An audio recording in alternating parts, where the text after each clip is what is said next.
fun. He was great, and he carries it so well. He's like, no, it's awesome. Like, it's such a good time. He walks around with his flute. Just ready.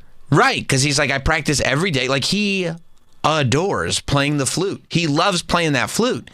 And the fact that he's the best at playing the flute makes him love playing the flute even more, which makes him so dangerous to anybody else that wants to be the best at the flute. Good luck. Because the fact that he's the best is making him practice more because he loves it so much, which is making him better. And it's like, shit. He must love that it's 2025 and people are still reaching out and being like, hey, can you do something? Doja Cat was. Yeah. Doja Cat.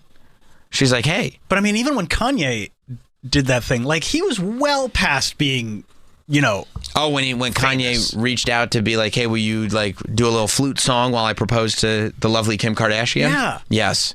Yes. But I mean, the idea of like, because he wasn't cool when the VMAs were cool. No. Kenny G was not cool. Kenny G was like the artist that you said, like, if you're trying to describe the nerd. We hadn't turned the corner on him yet. No, because back then you didn't have an appreciation for people that were skilled.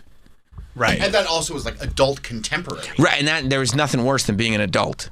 Yeah. Being an adult sucked. Yeah. That was the worst thing you could be as a grown-up.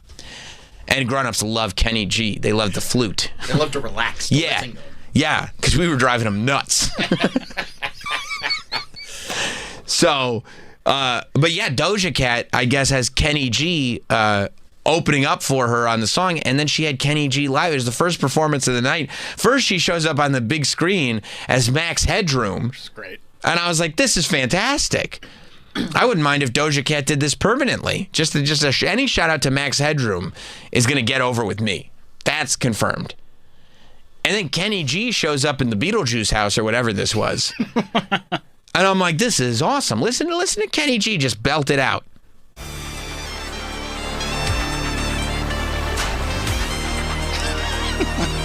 These kids are paid to go nuts.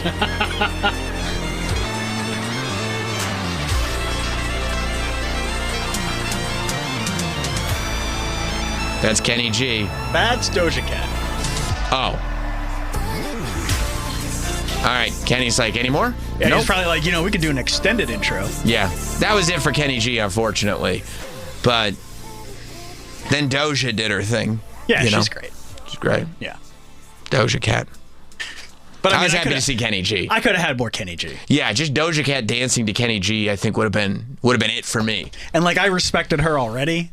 But the fact that she calls in Kenny G and is like, yeah, I'm going to need you for this one. Yeah. That's what I mean about this idea of like, well, kids like kid stuff and adults like adult stuff. That's done. That's over.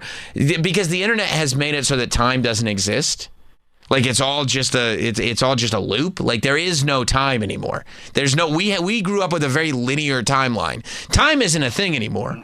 So it's like, oh, I just found out about Kenny G because you saw him on the internet somewhere. TikTok maybe. Right. Who knows? And so Doja Cat's just like, I just heard of Kenny G. And you they're think like, she just heard of Kenny G? I think so. And they're like, you just now, and she's like, yeah, he's great.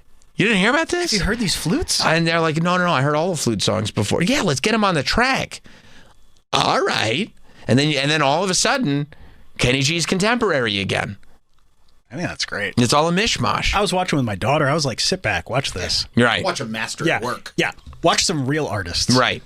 You know what would be really cool? No. Is if you could flip over to MTV2 and then there's just a Kenny G performance over there. Like Right. He walks off the stage and does it. That would be sick for us. Like an Yeah, for extended us. version. Yeah, for more Kenny G, tune over to MTV2. Kind of like how ESPN2 does the Manning cast. Right. They should have done the Kenny cast. The Kenny cast. Kenny's just playing flute, and you can see it's Every musical performance, he just like figures out a way to get in there. Well, it's a dual screen. So Kenny's just in a room backstage watching the show with us, but he's playing the flute over it the whole time. Busta Rhymes comes out. Yeah. Sick. Kenny's like, I would love to hear Kenny G sing "What the Dillio" on a flute. how much money do you have? I'm sure you could book that. That's true. Hey, by the way, I remember a time when like my friends approached me and they said, "Hey Sam, what the Dillio?" And I said, Right. and I had to learn that. But like 6, 7. But then you go home and you talk to your parents, then you say, "What the Dillio?" and they're terrified. It's the same thing that goes on now. You say, "What the Dillio?" Sam Roche. What's your name? Let's go to Tony in Mississippi. What's up, Tony? What's your name? Where are you calling from? Hey, Hey, man. Sam. Yeah. Sam, I thought you might want to know that Kenny G plays the saxophone. Come on, bro. Flute. What? Come on, bro. He's a flautist. I seen him play the flute. No, Okay. Michael Bolton plays the saxophone. What are you talking about? Who plays the sax? No. BB King played the sax. Kenny G plays the flute. Bleeding Gums Murphy played. Oh, he plays the saxophone. Oh. Oh, is that a saxophone? Yeah. What? It's a saxophone. That's Why not a is this? flute. No, saxophones look like what Fuck Lisa outta Simpson here. plays. Yeah, saxophone is a big thing with saxophone. loops and shit in it. That's Yeah. a flute. He plays a straight saxophone. That's a It's flute. an odd one, yeah, but it's not a flute. No, thought- a flute is like a whistling noise that you play from the side. And he'd probably be very insulted to hear we just think he's just sitting around playing the flute all day. Like the flute is like not a respected instrument. I don't think so. What the? No, that's Bro, you knew this? that's a flute. Did you know this? Be honest. That Kenny G plays a saxophone? Yeah. Yes. And you didn't correct Sam. It's Sam Shaw. I'm not here to correct. That's a good point. Honestly, I appreciate it because I feel like Good point. I did a whole thing about the flute. And if you had been like, it's a saxophone, I'd be like, great. I wanted to say the word flute is a much funnier word. Like the idea that Kenny G plays the flute is a funnier thing. I understand the humor in that. Right. But he did. So that's why I did not correct you. And by the way, going forward, he still plays the plays the flute. flute. And by the way, people are so angry. Get angry. They're called, what is Sam doing? He's playing the It's a sax! It's a flute. A saxophone. bends. And there's a big chunky thing at the bottom. There's a curve at the bottom. Well, there's not just one kind of saxophone. No, there Of is. course, It's there's the one only that Bleeding Gums Murphy. Bleeding plays. Gums Murphy plays it. Yeah. Like, you know who plays the saxophone? That shirtless guy in the Lost Boys. Yeah. That's a saxophone. That's a flute. Kenny G plays the flute. Just because you put a wide mouth on the end of it doesn't mean it's not a flute. Yeah. That's ridiculous. Yeah, it's I don't a flute. accept this. And I watched the VMAs. I saw him playing the flute. Yeah, it was he was totally in studio with us. I saw him playing the flute. He's the best flautist. Nobody said, "Hey, can you take out your saxophone?" No, I think Fabio plays the saxophone. His broken nose. If I remember, well, yeah, bird flew into it while I was on a roller coaster. But it's certainly a flute. Get out of here. And he played the flute with Doja Cat. And Doja Cat loved it. She thought it was great. And she opened the show with it. She's not going to open the show with a saxophone. No. It's a waste of everyone's time. What's your name? So yeah, we had Doja Cat and Kenny G. And then I did notice that they just started inventing icon awards. Because I was like, okay. So like for me, I figured that they would have some bring the house down performance to end the show. And I figured that I would miss it, because I was going to go to bed. See, Tony Burton says he plays a soprano saxophone. But does that mean what like they're saying? woke up this morning? Does that just no? A soprano saxophone just means you play the sax in Jersey. That's a different thing altogether. You still think it's a flute? It's a flute. All right, I'm going with Sam. Yeah, there's no such thing as a soprano saxophone. You know who sings the soprano? You know who plays the soprano saxophone? Uncle June. Yep. When he's singing all that opera music. If you'd allow me a moment. Yeah. Nah, I don't think so. What are you going to do? Yeah, John Popper plays the mouth saxophone. It's a harmonica. Okay? I mean, to be fair, they're all you use your mouth on all of them. You know what I'm saying? That's called the mouth saxophone. That's implying that this saxophone Well, there's is buttons. used There's buttons on the real with saxophone. a different orifice. That's right. Well, you can. You don't think Kenny G could play his flute out of his ass? Oh, you for sure can. He could. Let's ask Nicole. He could. See if she knows. Okay. Might take that down. Ladies and gentlemen, entering the studio, wherever you want, Nicole, wherever you're comfortable. Over there. Sit across from me so I can look into your eyes. That's the way you started Monday. Nicole Biggins is here. You know her from the Morning Mashup and from the Satisfying Podcast that is back today, by the way. Yes, it is. Video launches after this show at 11 a.m. Eastern. The audio is already out there. You can listen after today's show on the SiriusXM app. Yeah, you can. Kenny G I can't with that. plays the flute. That's a flute. No, it's a clarinet. Doesn't he play a clarinet? See? Okay. You know what they're I'll telling take- us? I'll take that. I'll take clarinet all day. You know what they're telling us? An oboe? I don't know. What is it? It's an oboe. Is you know it? what? No. Oboe, bobo. They're saying Who's there? They are the Callers and Troy and Super Agent Tony Burton.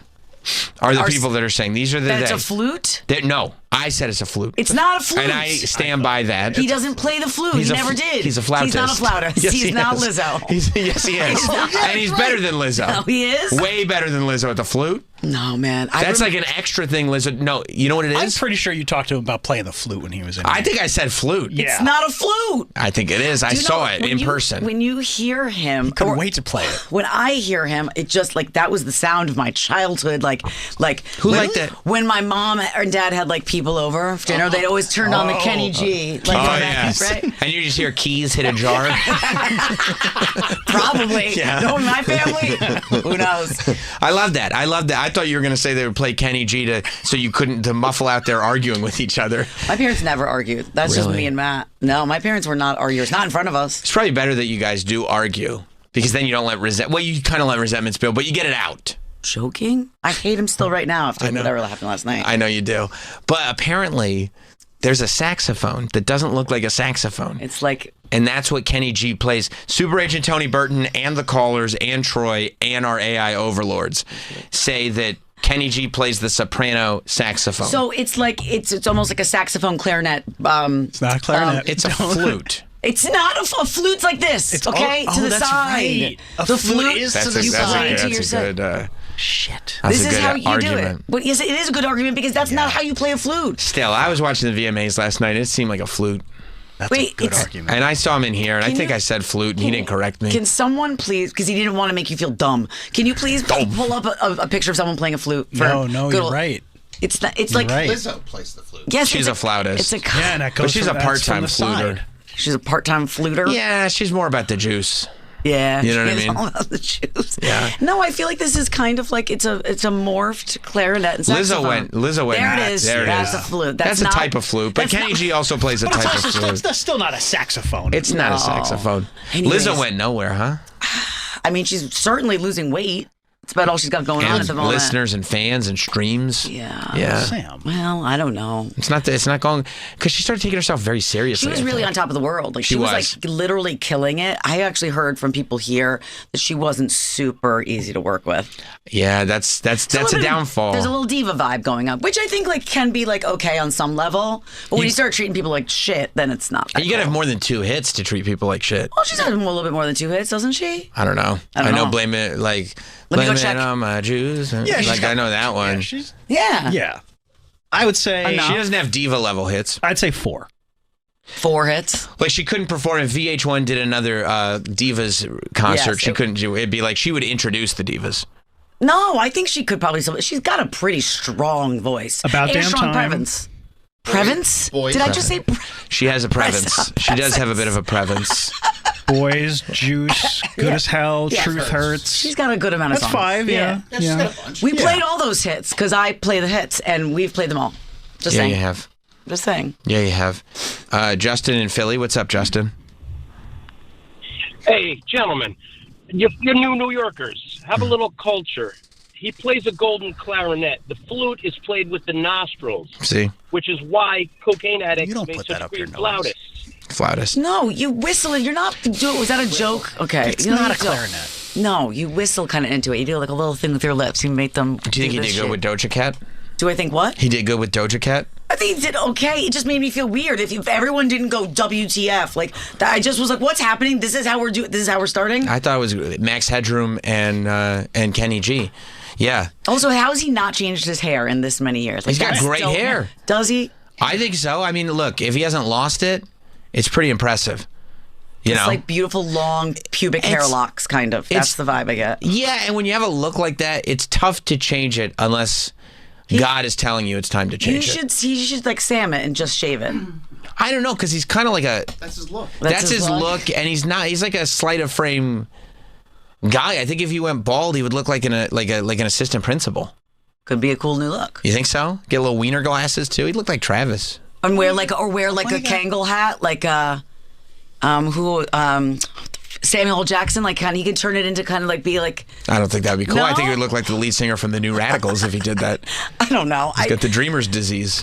It's hard to change your look. Remember when everybody got all out of sorts when Weird Al got LASIK, stopped wearing glasses, and shaved off his little mustache? Yeah. I don't remember being It's up in tough arms to- about it. But I mean, Look, Everybody was like, "What are you people were. doing?" That's I not. had to do it. People don't like I changed change. my look. You did It change was your a look, big deal. and it was the You're biggest, not the Kenny greatest G or change. Weird Al. Yeah, I am. He is that level. Yes, I am. Yeah. Yes, I am. That's why Nicole's here, and you. I don't know even who turned on your mic. Oh, sorry about that.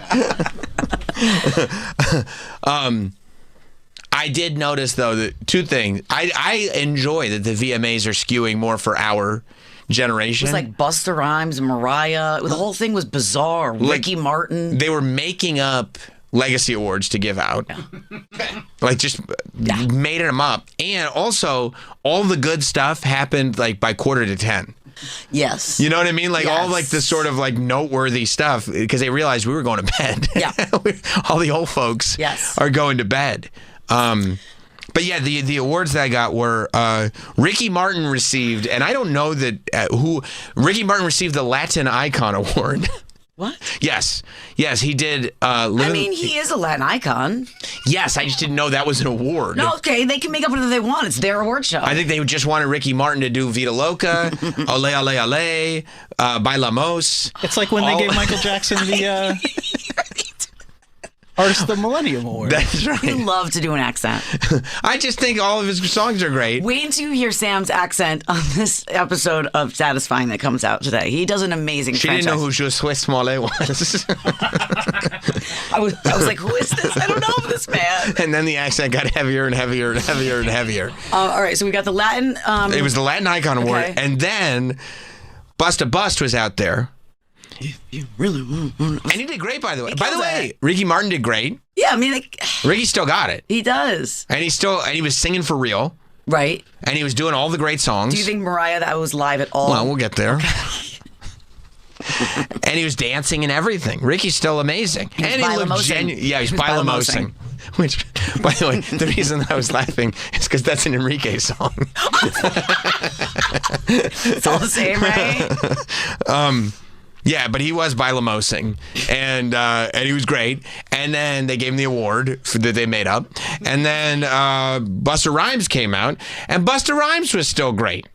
I mean, he's Busta. I feel like he'll be able to do this if he's 95. But it actually takes cardio and conditioning to be able to rap that fast for an extended period of time. Like, I thought he was going to lose it, and he really didn't. And even though I was kind of bummed out that they had, I believe it was Glorilla, Yes. come out to do Missy Misdemeanor Elliott's part. Yes. I was hoping like Missy would show up. I was hoping that as well. She did not. She's pretty busy.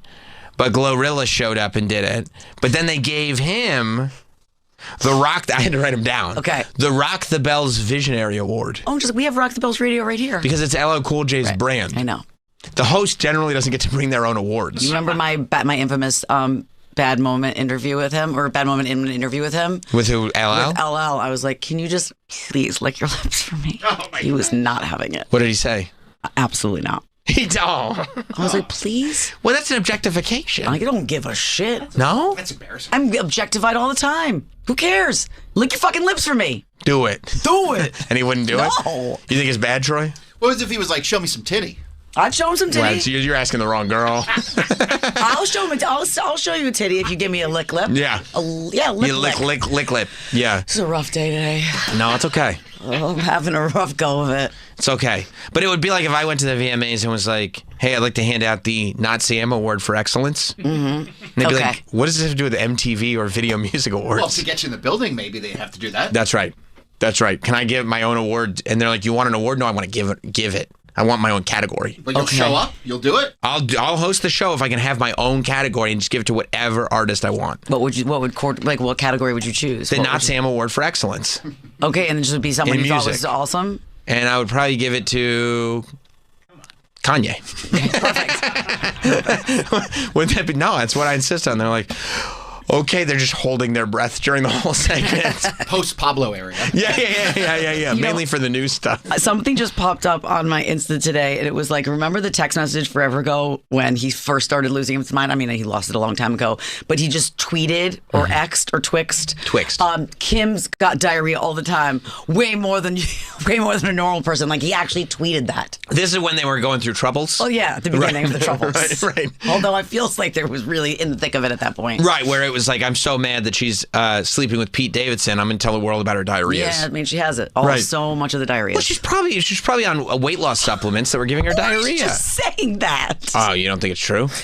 I mean, I don't know. I don't think about her bowel movements that often. That's why it's more than you think. Okay. It makes perfect sense. Then they gave the Video Vanguard Award out, which previously, I think the last time I actually watched the VMAs was probably like 2 years ago. And I think P. Diddy got the Video Vanguard Award. There it is. There it is. Oh, Kim. Oh, this was in his stories. Yeah. Kim has diarrhea a lot. Oh, Kanye West responds to a fake diarrhea post about Kim Kardashian. Fake post? Did you fall for something? No, he really did that. It's fake? It says... No, this happened forever ago, and I think he did do it. Kanye writes, "This was not from me. Someone copied my style of text and wrote something not funny. Sure, pal. I know you guys are going to be disappointed, but I actually didn't write the teat." He means tweet. That said, Friends wasn't funny either, but I wish I'd had, because... And then he starts writing. He goes on and on and on and on, but it says it wasn't him. Likely story. Just because Kanye said it wasn't him, that you're gonna believe that. No, that was 100% something that he would tweet. You don't think he tricked you? No. Okay. He didn't trick me. Okay, well, it says he did. He didn't. Okay. All right. And you think Kenny G doesn't play the flute? I think he does not play the flute. Okay, all right. Just So I saying. guess we're living in your world. Yeah. It's your world. We just live in it. I mean, sooner you know that, the better off you'll be. Mariah Carey won the Video Vanguard, which, yeah, like I said, the last time I saw P. Diddy won that award. And they all celebrated him, and like 6 months later, they were like, "We're putting him in jail now." Yeah, and also, like, you don't want to follow up with like getting that award after Diddy. Like, Right. even like it just feels icky now. Just maybe they get rid of it. Well, then when I was watching Mariah Carey perform all the songs from our youth, and I mean, that lady is not okay. Someone needs to check on her. I know. Like, I mean, they're locking up Wendy Williams for less than that. Yeah. You know, I mean, she couldn't move. Well, I mean, that's been like that anytime she does like any Christmas stuff, like around like the Rockefeller Center Christmas tree every year. Like, it's always like they have to have her in like one spot. You know, there's got to be all like backing vocals, if not just only. I mean, it's a lot more. It's literally just lip syncing the songs. You think she's fully, you don't think she made She a did not sound? sing one note. No, she was mute Yeah. the entire time. She can't even really, like she can't even be trusted to I mean, like she didn't walk. But yes, walk You think back she and forth. sang? Yeah, you're right. You're not wrong. And then she was doing like a little bit of mom dancing. Yeah, like You know Elaine. what I mean? Yeah, exactly. She did a Elaine. little Elaine dancing while she had like real dancers all around her. But that's the thing, is like she didn't move. Mm-hmm. When she did, it was very, very slowly. And she didn't change her facial expression at all. No, Like, something's wrong. There's something amiss. amiss. Yeah, she looked a little bit like she drugged. But this also, she's been doing this. Like, this is how she's been performing, I feel like, the last, like, 15, 20 years almost. I think some horrible things happened to this poor woman. You think? Horrible things. And she's probably using medication to hide that pain. Yes. Yeah. You go, girl. Wasn't she in a relationship or something with Tommy Mottola? Yeah, man. He's the devil. Oh, I know. How'd you find out? From Michael Jackson. Same dude. Really? Yes. Yes, I found out one day in Times Square there were all these signs. Yeah. No, I think like... She's got some deep-rooted issues. She's got some skeletons. And I those mean, 2 kids with Nick Cannon didn't help. No, and didn't he tattoo Mariah, like, massively all over his back? He did. I think he tried to hide it, though. He might have tattooed put a shirt over it. on. Yeah, that's all he had to do. It was hidden. Yeah. I mean, look, here's the problem. Every song was amazing. Well, it's like you said, it was our youth. So These it's just part songs of are that. incredible. Yeah. Except... Wasn't her. And I mean, by the way, she shouldn't be able to sing them anymore. No, because it's like a muscle. Right. That's how he covered with Christ. Okay. Oh, Christ. Yeah. Well, he's repopulating the earth, so God bless Nick Cannon. Yeah. Yeah, and then she's just riding that roller coaster in Playland as the video's playing behind her. What a time. Her Yeah. hits were the shit. So she also got the Video Vanguard Award. So Mariah Carey, Busta Rhymes, and she's Ricky walking. Martin. I'm sorry. Look, she's walking. I mean, really Look slowly. at her walk. Slowly and cautiously. Yes, like it looks like she's walking on a hockey rink Okay, and then she does a little. without skates. She does like a little knee bounce. That's the Elaine thing. Yeah. This is the mom dance. I'm sorry, she looks good. She does. She looks great, but I mean, it looks like there's something wrong. Yeah, there is. She might as well. They should have There just is, put a chair. She's medicated.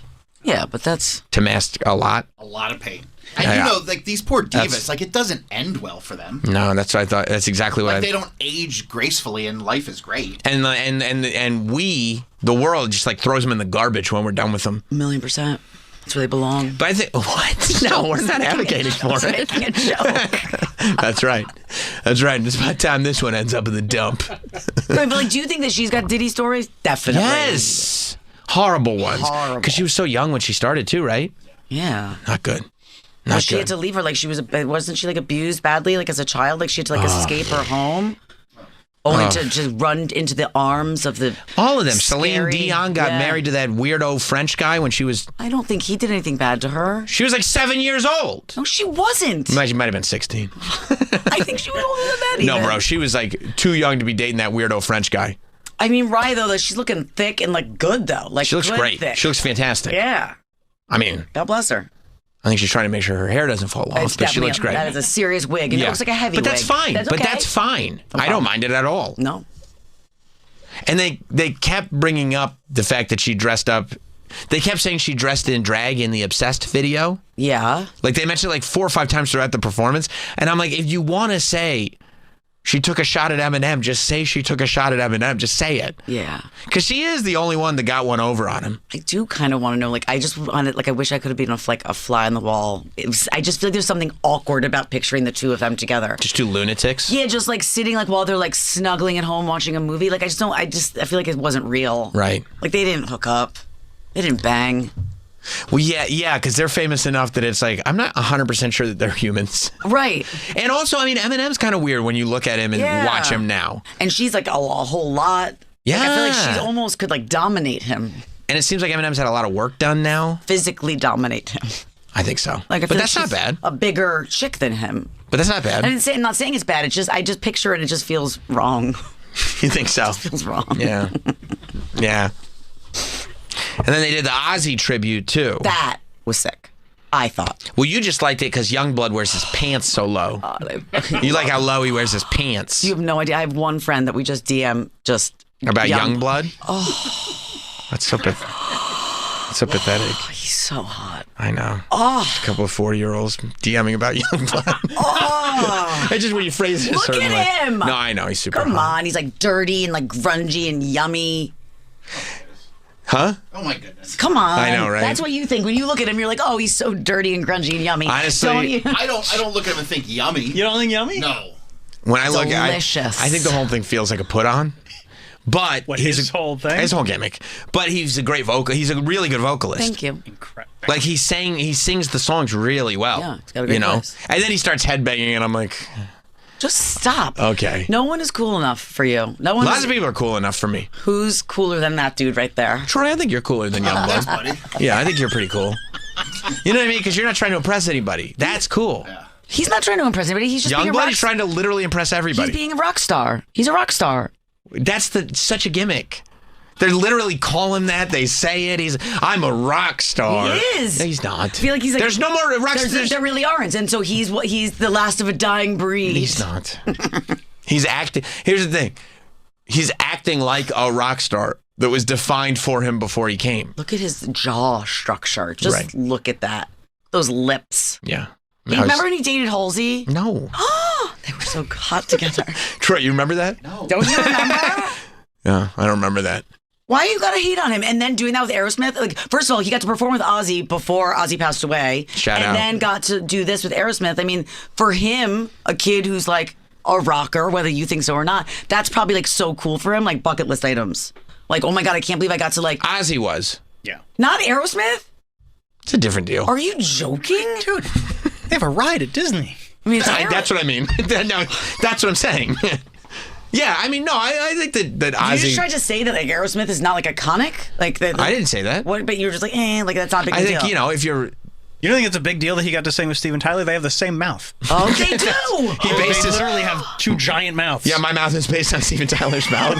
Oh, He really is created in a laboratory to just put the features together. Like, what if we put Mick Jagger's pants on him, all Steven Tyler's mouth on him? all the memes and like videos circulating the internet of Youngblood all have George Michael, I'll be your father figure. He loves it and he's owning it, and he can be my daddy. That's great. That's great. You know why he couldn't be your daddy? Why? Much younger. Much younger than me.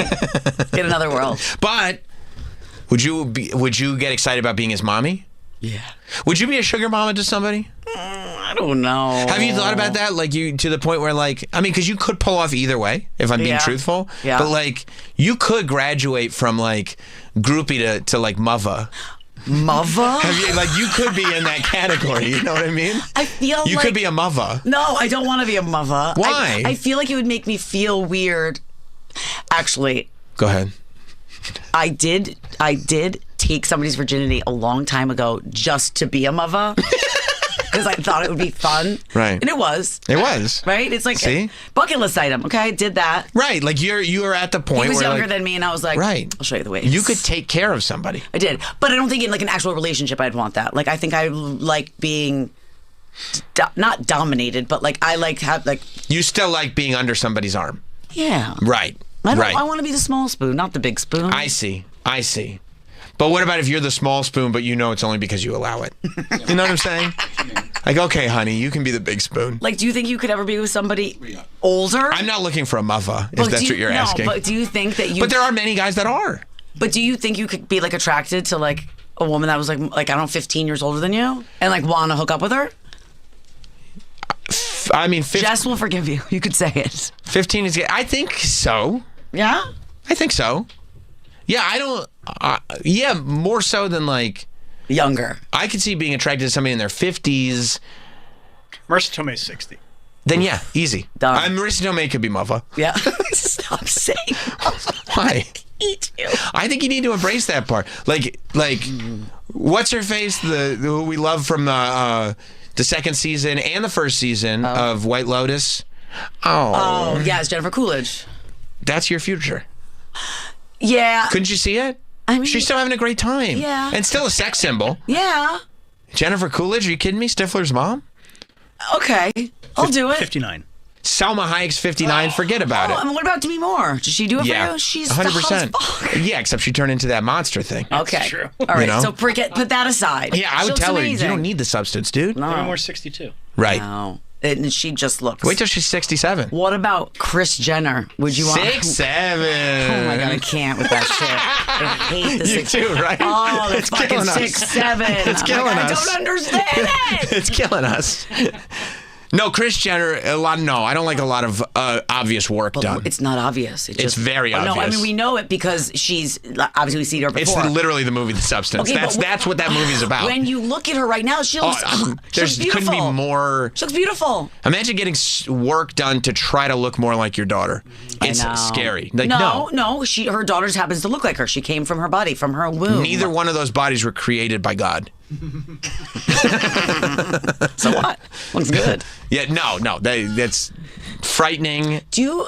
I think that, like, I would, number one, be worried about breaking it, and number two, be worried about all the psychological Right. issues that go along with, that amount of plastic surgery. She looks like George Hamilton. No, she doesn't. Wait, do you feel like people who have like a lot of plastic surgery before they meet their partner, like get worried about procreating because they're like, okay, this is not what my nose looks like. This is not what my body looks I mean, like. if you're having like, that much plastic surgery before you're like 38, yeah. you're a lunatic. Okay, but what if you did? Do you think that right now I feel like all of Hollywood and just like all Hollyweird. Hollywood. That's what I Am call it. right? I feel like they are doing all like filler and Botox and all this stuff. But if you like get all this surgery, like don't you feel like you have to tell them our children are going to look nothing like this? I was hideous before. If you're 38 and have plastic surgery to the point that you're not recognizable from who you were before, everybody knows you've had plastic surgery. All right. You know what I mean? Yeah. Like, if you're 38, you'd have a nip, a tuck. Yeah. But like, no, you have much larger issues at that point because you're like, you Yeah. got a lot of psychologically going on. I just would also be scared, like my kid being like, "Oh, I'm hideous. Why are you so beautiful? I'm so ugly." And it's You're like, that's because I was ugly. I tricked you. You see, Kelly Osbourne became a different person. She did. That's true. she looks amazing. She looks great, but she's a totally different person. Right. And it's like, and then her kid's like, why do I look like young Kelly? I want to look like, well, Right. Well, sorry. right. right? But imagine like seeing your daughter and going like, no, I want to get plastic surgery to look more like her. Yeah, I understand. It's a little bit It would weird. freak me out. But I don't know if it's to look more like her. It's I think she's just like the whole family's obsessed with like youth in general, especially her, especially with like. Which is, by the way, one of the worst qualities anybody could ever have. Yeah. Okay. A person being obsessed with youth and trying to hold on to that and not gracefully aging and like embracing stages of life. That's how you're like, oh, forget about a red flag. The riptide has already taken you away. I don't think there's anything. Yes, it can go to the extreme, but I don't think there's anything wrong with wanting to, like, if there's things that you can do. She's trying to join that Brian Johnson cult and be young forever. 100%. You hear about that guy who's going to live forever, he thinks? The dude who started he did an episode. Vampire. I think he looks amazing. You do. Like, I don't think he's like attractive, but you can see like the change of like how he's been living. That's It's true. changed the And way he all it takes is you can live forever, but you have to be a weirdo the whole time. Yes, I mean, yes. I'm not willing to do that. He's almost weirder than Mark Zuckerberg. Like, remember when we watched the video? It's true. And Mark will live forever too. Wait, but you remember what was the interview where he was so awkward at the Theo. beginning? Theo. Yeah, look at this dude. He's like aging backwards. He's Benjamin Button. So I want whatever he's First of all, having. no, he's not Benjamin Button because it doesn't look even remotely natural. Yeah, but he hasn't had surgery. This guy? This guy is. It's all. How do we know that he has that He's surgery? doing like all the NAD injections. He said it and on he's doing- YouTube. Yeah, It's got to be true. He's doing the Troy. skin peels and stuff. It's got to be true. Yeah. He said it. And he said Kenny G plays the flute, so it must be the flute. That's right. Isn't he the one that monitors his son's boners? Yes, he does. I think that's how that story Yeah. first started. He put a C ring on him. Yeah. You don't want to be like that No, guy. but I mean, he's clearly like the things he's ingesting are working. At what cost? I also want to ingest Yeah. them, and I don't care the cost. And by the way, it's all he does with his life. okay, but All he does with his life is try to not die. And it's like, how about live a little bit? And like, let him come out with me for a night. what happened to the kids? I don't know. Oh my god! One of them was walking up on the monorail. I hate you guys. I got trolled by Parker. No. Bad. Your daughter? She went to a Sweet 16 this weekend. Super Sweet 16? She's 11 and a half. What? Yes, but it was her. She went- Supervised? yes, but look at Did you go? No, it was. Who I wasn't supervised? invited. It was like a part. It was at like a country club. So supervised? Yes. Yes. Who went? An adult? No. Yes, her parents or his Unsupervised. family. It was like a whole thing. Oh, boy. And Matt was like, I don't want her going to this. And I was like, but these are like her gymnastics teammates. Like she's going to be with some of them are younger. Oh, But no, she was like, I don't not need a, them. a Sweet 16 for a girls' sports team and they bring out the 11-year-old? So then I got nervous when she was on her way. And this is what I wrote to her. You can see this whole text thread. You're going to. By the way, the last time these are texts with Nicole's daughter, by the way. The last time Nicole's daughter went out with questionable friends that I had heard about, they went on a private jet somewhere because the friend's, family was very wealthy, and Nicole was mad at her daughter because Nicole had What the never fuck? gotten to ride in a private jet before. How is she going before me? So she was envious and jealous and not happy for her. I was happy for her, but I was annoyed. Oh my God! Okay, I don't know why I could wrote start. this. I could start up here under Yes, Saturday, she right? would never This do is. this. This is. I don't know. How old is she? 11 and a half. Okay. And I know this is silly. I mean, talk about implanting ideas in I people's just heads. got nervous. No drinking or anything for the 11-year-old. No drinking or anything. And if you feel uncomfortable about anything, please let me know, Like, please. I wanted her to, like, just text me if something's weird or anything. I don't know. That's fair, but you don't say no drinking. Because those 16-year-olds, like, what if they're, like, sneaking and she's trying to be cool? And I was like, oh, no, I started second-guessing my decision. And then because she's goated, Yes. she just, the first text back is, I'm going to drink beer. And then sends champagne clicking emoji. Gets worse. And then says, of course they won't allow that. Yeah. And then you say, we're LOLing. There is going to be a lot of high schoolers there. And she said, I'm not stupid. I know. Sydney is my parent / guardian. Yeah, she was with her friend who's a little older. She said, okay, make good decisions and have the best time ever. Oh my God, Mom, I'm fine. I'm not going to be drinking. We're dancing and eating a bunch of food. I'm a big kid now. No. Oh, it gets worse. Then what did she send me? You said, don't OMG mommy me. I love you and I can say whatever I want. Bitch. I didn't say bitch. Then she sent an image of her and 3 friends with drinks. And it's an unknown punch that they're all drinking. And it says our Aeroprol spritzes. Honey, our Aperol spritzes. Aperol spritzes. I would have said the same. Yeah. And then she said, like, my 600-pound life girls, like sisters, drinking together. She's like trolling me. She should be. This is ridiculous. But parents get weird. I know, like, when I was too young to remember, but my parents told me later that my sister would have probably been 5, maybe 6. Yeah. No, she would have been, either 6 or 7. Oh, I hate your guts. What does it mean? What does it even mean? It's like 6, 7. I hate it. It's ruining my life. And so she's like 6 or 7. And she ended up becoming friends with somebody who was cousins Okay. of the Bee Gees. Wow. Or cousins of the Bee Gees Fancy. manager or something, the brothers Gibb. And they were going out to dinner with the brothers Gibb, The with Gibb the Bee brothers. Gees themselves. Okay. Except one of the first Bee Gee that died had just died of a drug overdose, like a couple months before. Okay. And I think my mom was kind of messed up about it anyway because she liked the Bee Gees. Who doesn't love the Bee Gees? Bee Gees rule. But she got worried that since the Bee Gees are out here dying of drug overdoses, Yes. that they're probably trying to drug everybody. Right. So she let my sister go. But she said, if any of your friends' uncles give you any kind of medicine or anything, do not take it. I like that. I think that was smart of her. You think No. because one of the Bee Gees brothers died of a drug overdose that they're giving but drugs to just- children? You're gonna be out with like these. Insane. Like, I mean, the leap to go from like the Bee Gees are probably trying to drug their cousin's friends. But also, it's just at like 6 years The old. Bee Gees are these like very famous like men and like in the industry, and who knows what's going on there. And I think that she said something very smart. Like, Just between don't us, take have any- you ever used illicit substances? Just between us. Yes. So the fact that happens when my kids are around you, should I be like, if Auntie Nicole gives you any sort of No. substance, don't take? Are you going to give my I'm kids different. drugs? We know Than the each Bee- other. Your Oh. mom doesn't know the Bee Gees personally. Well, she knows how deep is your love. You know that one, Troy? Love that one. Yeah, that's what I thought.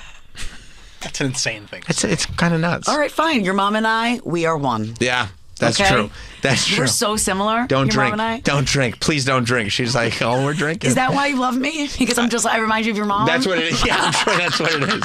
All the stories remind me of my mom. Yeah, but she did. So she didn't come home all drunk with her eyebrows shaved off like AJ Soprano. She's good. She's good to go. That's great. She had a blast. Do you think that like sometimes kids end up just like their parents, and sometimes it's the opposite? Yeah, I think she's gonna. Do you think she's going to end up like actually a very responsible, good person? Smart, I think so, Like but the I mean, opposite? I think she'll definitely party a little bit. I think you just all do. right? Keegan's definitely either going to be in jail or get someone pregnant by high school. By the beginning or end of high school? By the end. Okay. So I'm giving her a little more time. But Do you think it's but- possible both? Perhaps both. Perhaps both. Yeah. But yeah, I'm not worried. We're not there yet. She's the good one. She's a good one. Yeah. I'm a big kid now. That's so funny. You know, I saw Lady Gaga won the Artist of the Year award at the VMAs. So cool. And I was like, that was cool, but it felt a little out of touch. That she was Artist of the Year. Yeah. Yeah. Like, well, I just thought. I mean, I wasn't paying It just attention. didn't to feel that. to me like Lady Gaga. I mean, I That's could. not who comes to mind for you. No. But I mean, I think that I just thought it was cool that she was in the crowd watching the show, performed, won that award, then just hopped on over to MSG and was like, "Okay, now I'm going to do a show." Who do you think, if not, because I know who should have won Artist of the Year. I mean, to me, I thought it was like. Do you want to give you the nominees? Yeah, I'd like to know the nominees. Yeah, because again. I thought it was. I didn't listen to the nominees, but I thought it was glaringly obvious. And like, since that was the first award too, I was like, I don't know about the credibility of the award. Lady Gaga. Yeah. Taylor Swift. The Weeknd. Morgan Wallen. Wallen. He's a big star. Bad Bunny. Beyonce. Kendrick. Oh, it wasn't even on the nominations. What were you going to say? Because I mean, Bad Bunny is like kind of like massive right now. What were you going to say? I can't wait to hear this. Who are you gonna Are say? you sure? Yeah. Who did Will you- Smith is not on that list. No, dude. No. Will Smith. I Like Pretty Girls. You guys were playing the shit out of that We song. never played it once. You didn't play I Like Pretty Girls. No, it wasn't our jam. Wasn't a hit. That was the song of the summer. No, What do you mean it wasn't a hit? I'm was pretty not. sure it was a huge No. hit. It was the song of the summer. You guys are sleeping on that one. Yeah, I saw crowds. They loved it. Yeah. First of all, England stood politely just to listen. That's how much they loved that song. They stood so they could run as fast as they could when No, it was over. they all stayed, but they didn't. There was luckily no security measures were taken because they were all in place. And then I saw a lot of crowds that the shots. I thought it was a certain size venue, and then all of a sudden the venues are actually much bigger than I realized. Okay. And a lot of the people in the audience had atypical amounts of fingers. Little AI-'d? Just a little bit? Unfortunately, Will Smith is dealing with accusations of AIing his audience, which to me, and I told these guys, like I've become close to obsessed with current era Will Smith. I Yeah, just think it's just craziness. the greatest. I can't stop watching. I love every freestyle that drops. Do you think I can't he's believe it. embarrassed of himself? Like, do you think he's embarrassed, like deep-rooted embarrassment? spiraling. Or he's like so out of touch No, that he thinks that he is still killing it. He's falling and trying. He's like Just grappling. he's like Batman trying to get out of that pit that Yeah. Bane was born in. And he's just grabbing these bricks that they're not really going to help you get up. There's no escape. With like 7 fingers on one hand. Each hand is Well, just because like, the AI, Right, because right, the right. AI, yeah. No, there's no escape. But he's spiraling, and he's not like. He is an example, I think, of toxic positivity. Where it's like he's so just locked into being like, no, just keep saying things are good, keep like one foot in front of the other, in front of the other, in front of the other, instead of being like, dude, you have to stop. You have to stop what you're doing and reassess everything. Figure out where things went Yeah. wrong. Yeah. Fix it and then start again. Stop like just trying to plow through and go like, well, maybe if I just give them the stuff that they liked 20 years ago. Right. We'll be good. I'll be okay. I'll just go back to Bienvenido a Miami, and we'll be all right. No, I mean, watch this a video that he posted, and you can already see. First, you're like, is there a filter on it? Yeah, right? it is. It looks. I mean, look at go back to that frame right there. That's it. Look at all those people behind him. They're like blurry. They're not real. No, Oh, and it just goes on and on and on. You can And see. he's probably just saying it's like it's the camera. No, you can see up here. This man has. How many? I mean, there's 20 fingers here. Right here. But also, Nicole. there's like faceless people. Yeah, they're like this one. This is like Quasimodo. What are you trying to say? That The people eye don't is love? down here. Don't love? No, Will? I'm trying to say that Will is on a theater tour Uh-huh. and he's trying to make his crowds look like stadiums, It's cute. right?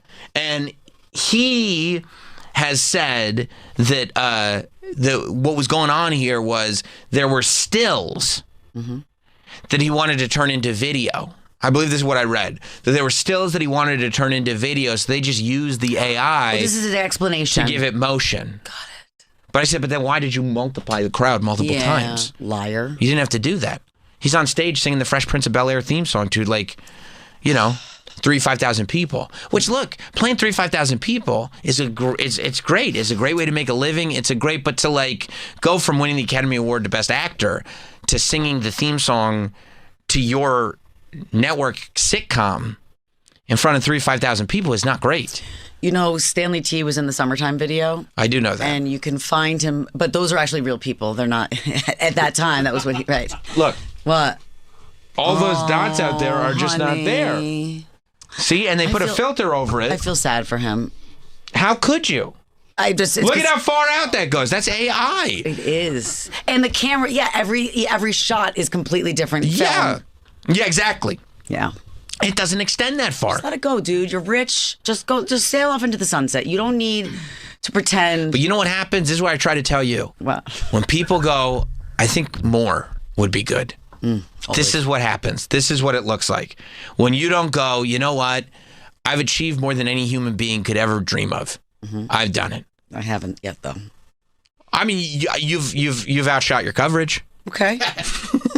And I say that with peace and love. I know. Because you've done very well I for know. yourself. Yeah. Okay? Right. Who'd you have in studio yesterday or today? Orlando Bloom. What's more to be said? Guess who's coming up next? Who? Edwards, John Edwards, the psychic. See, and he'd probably tell you. We get we get all the big celebrities, all the A-listers. Orlando and John Edwards. Orlando Bloom. Yeah, Did you ask him about Katy Perry's?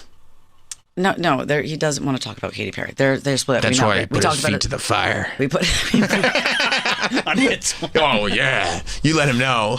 You just entered the danger zone. I did start to say to him something about Lord of the Rings, and I was saying all these other movies, and I said, "Is it true?" And he goes, "Oh, I can't. Everybody keeps asking me this, but I don't have any information about like Legolas and like blah blah blah." And I was like, and I interrupted him. And I was like, "That's not the question I was going to ask."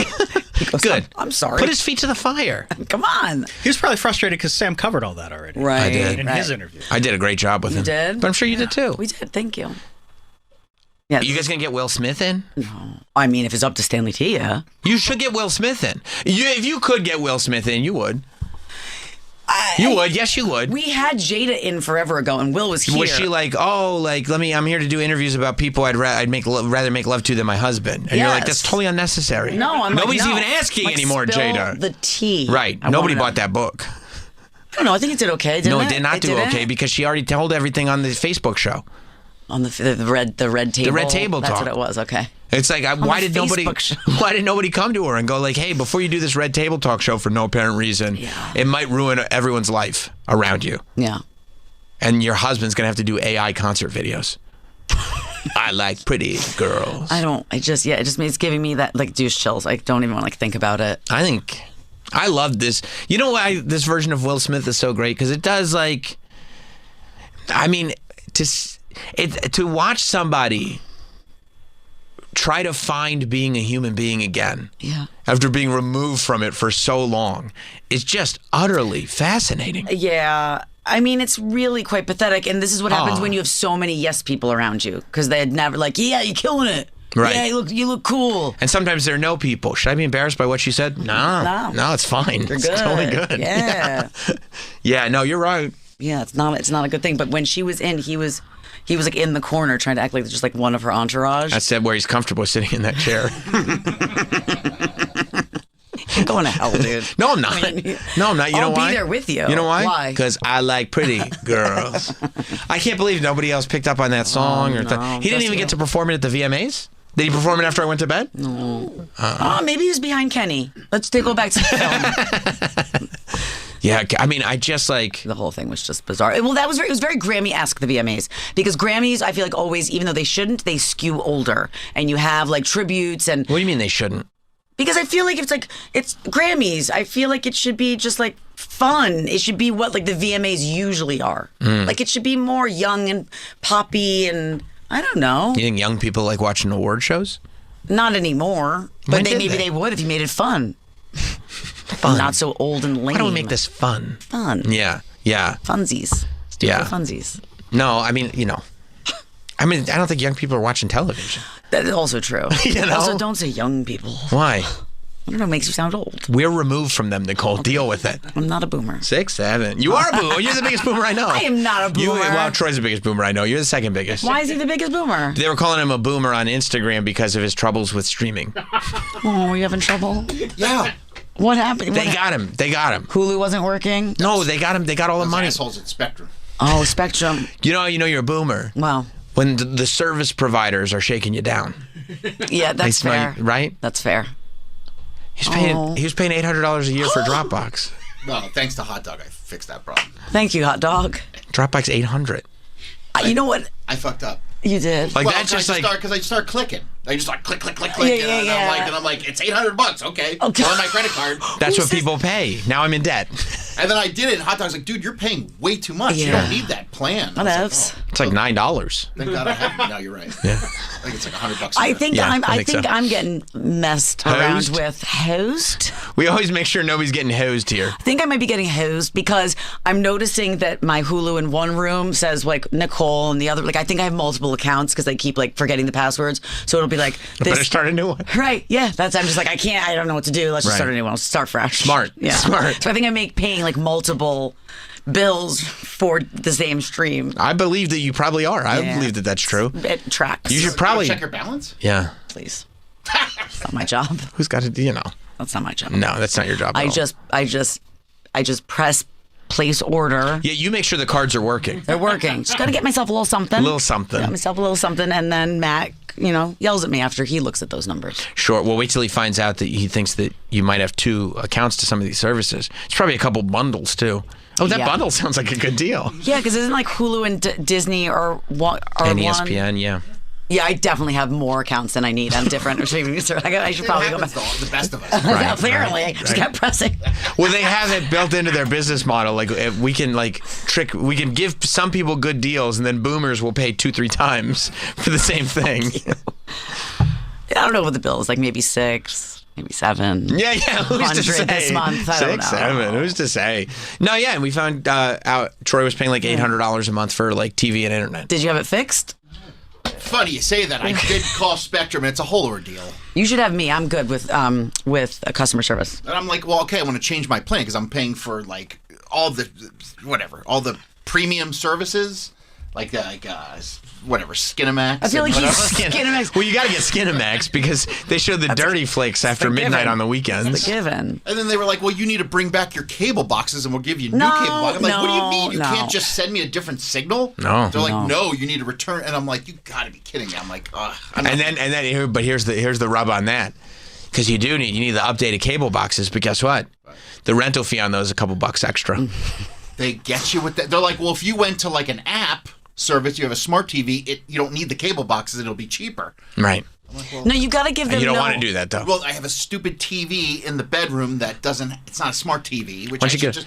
I don't. I should just get one. Or That's get a so Fire frustrating. Stick. He sounds like a crazy old man a little bit. Well, 'cause Just I get an Amazon Fire Stick. Why don't you get a Fire Stick? $25. don't want a Fire Stick. You Yeah, don't? I don't want a Fire Stick either. It Why? scares you. Feels like TiVo. It does. Feels like a Roku. It feels like very old. As opposed to a television that's not a smart TV. That's also true. As opposed to a physical cable box. Right. That's That also- feels very old. Okay, Right. all right, you're right. Yeah, Fire Stick feels like TiVo. Give me what they had before TiVo. Remember how cool TiVo was when it first came out? It was like the coolest thing ever. Yep. Yeah. TiVo was amazing when it first came I was out. like, what is this? I didn't have one. I wanted it so bad. So bad. Yeah. Now? Yeah. I mean, forget it. But when you call customer service, you have to give them no options. Say like, this is the situation. I need this fixed. And Well, if the they only option I have is to cancel my service. Yeah. I need that. I need that service. okay, so don't say Yeah, that. but if you pretend that you don't Yeah. need I did. I said to them, I'm looking at YouTube TV. I'm seeing it's like $80 a month. I'm paying almost $340. And they're like, well, you're grandfathered into this old plan we don't do anymore. I'm like, okay, so I want to downgrade my plan. You're being too kind. Just cancel and And go they're to like, YouTube TV. and then they said that I have to take the cable boxes and go into a store because they'll give me a better deal than they would if I just call customer service. And- I know, it's frustrating Why don't you go do that? This is very get off my lawn-ish. Why don't you go do that? Yeah, go do that. because I'm in New York City. They got Spectrum I stores. can't grab my Oh, they cable don't? boxes from Florida. You can't go from Florida. You have to go to your local place and get the Florida boxes So have Clarice do it. and say, the nice lady on the phone told me to bring these boxes It's in. worse than me. No, She you doesn't give understand? You gotta She give it doesn't to want me. to deal with it. I'm so good at it.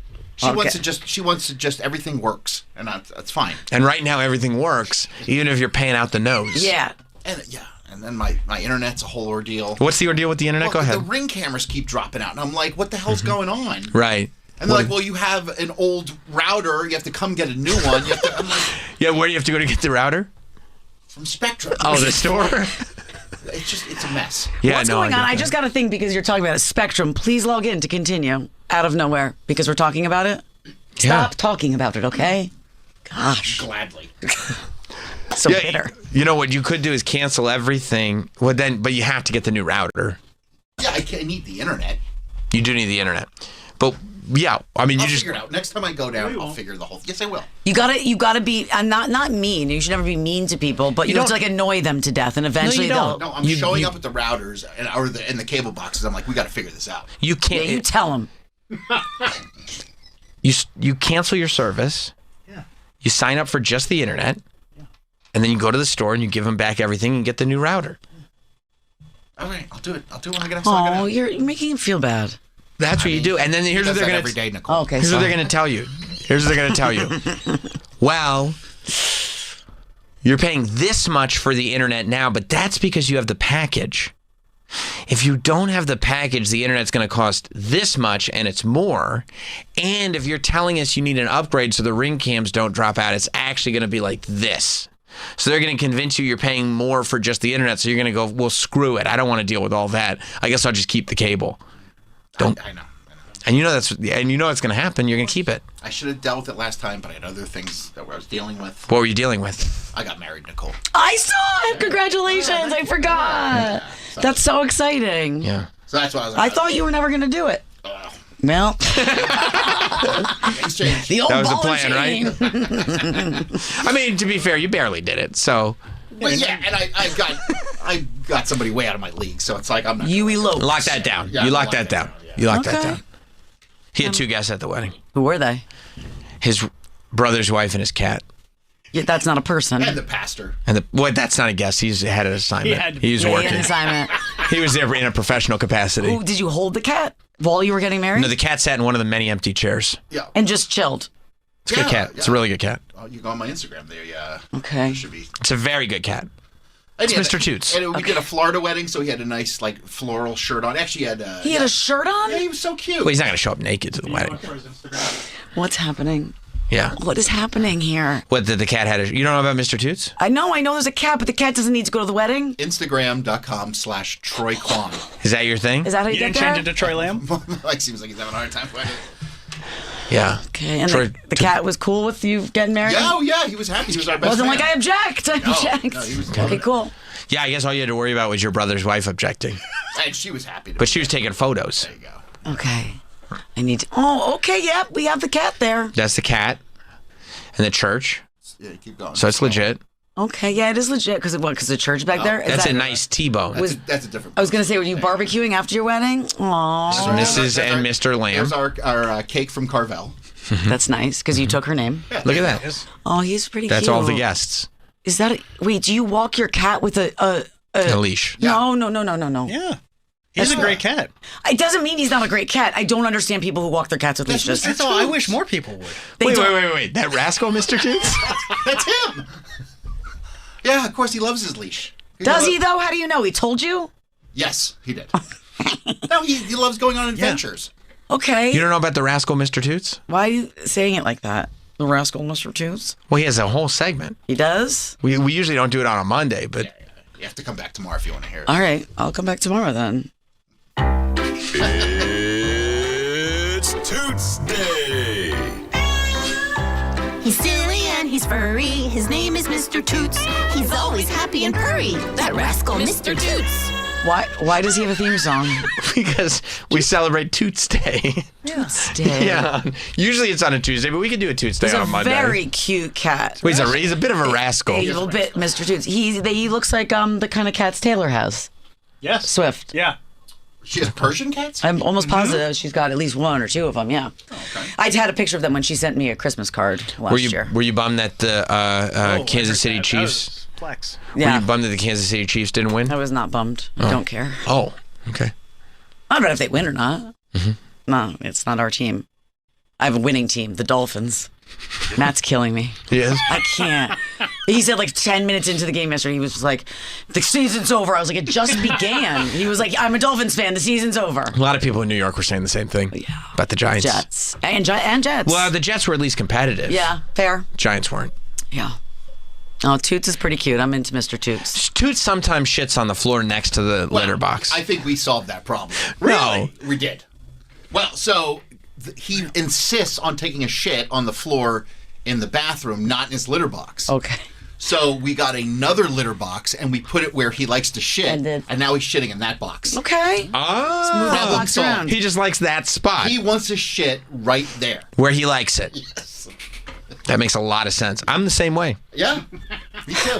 You want to go where you want to go? I want to go where I want to go. Okay. No one's going to tell you where you can go. Absolutely not. McClure tried.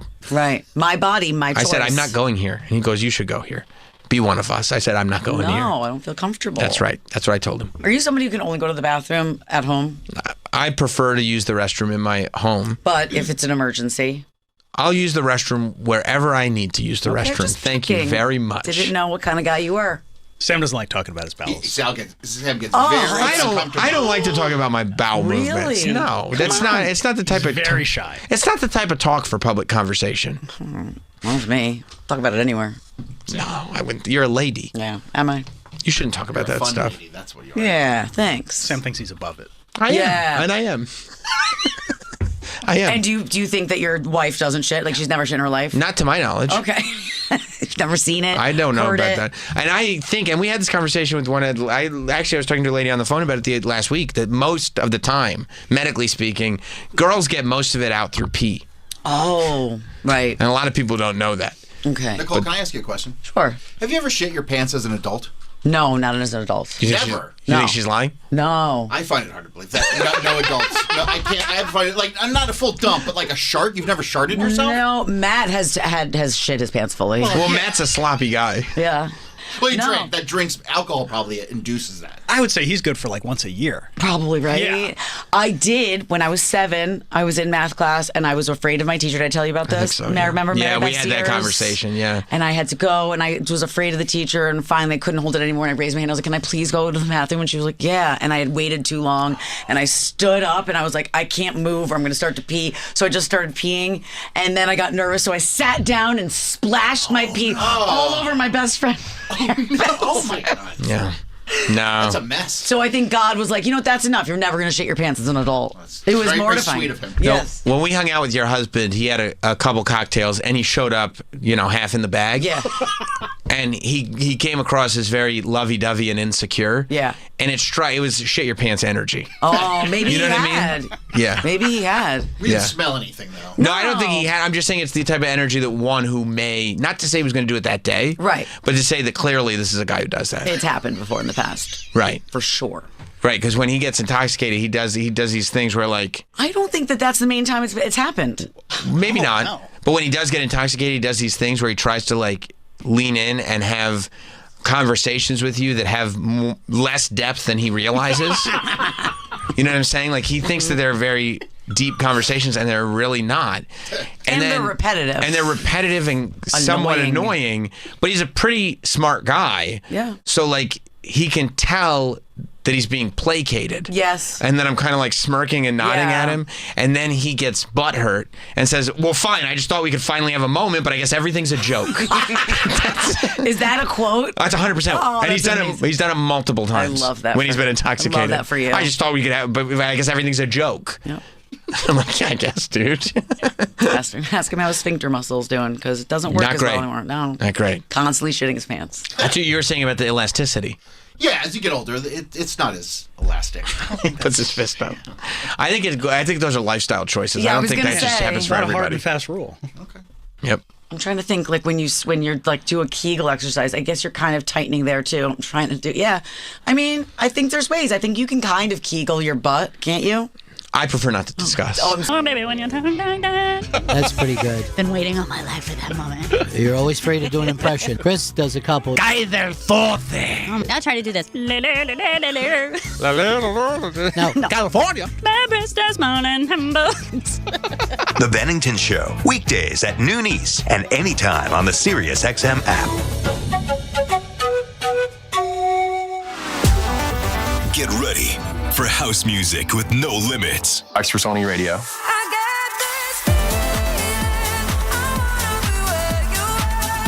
A new SiriusXM channel from John Summit. I've been wanting a space like this for a long time, a place where I can really showcase what I'm about as a DJ and producer.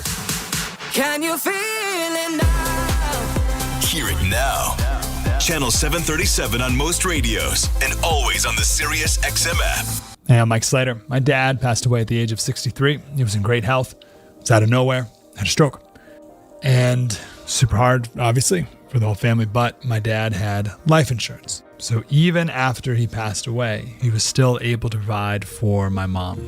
And of course, by extension, my brother and I. This is why I have life insurance for my family, for my wife and 4 kids. And the best place to get life insurance is ethos.com. Because you can do it in 10 minutes. And there's no medical exam and no blood test. Just a few health questions. 10 minutes. You're covered. Your family is covered. You can get $2 million in coverage for $2 a day. That's a 10-year term life policy for a 35-year-old healthy, non-smoking male. We don't like to talk about death in our culture, but everyone's going to die. You are going to die. Get life insurance in 10 minutes so your family is protected. Ethos, E-T-H-O-S, ethos.com/free. Rates may vary, billed monthly. Ethos.com/free. Tired of the same old game night? Switch things up with Chumba Casino. Play over 200 free online social casino games. From classic slots and blackjack to exclusive in-house favorites you won't find anywhere else. However long you got, you can play your way, anytime, anywhere. Make your next chill night a little more fun with Chumba Casino.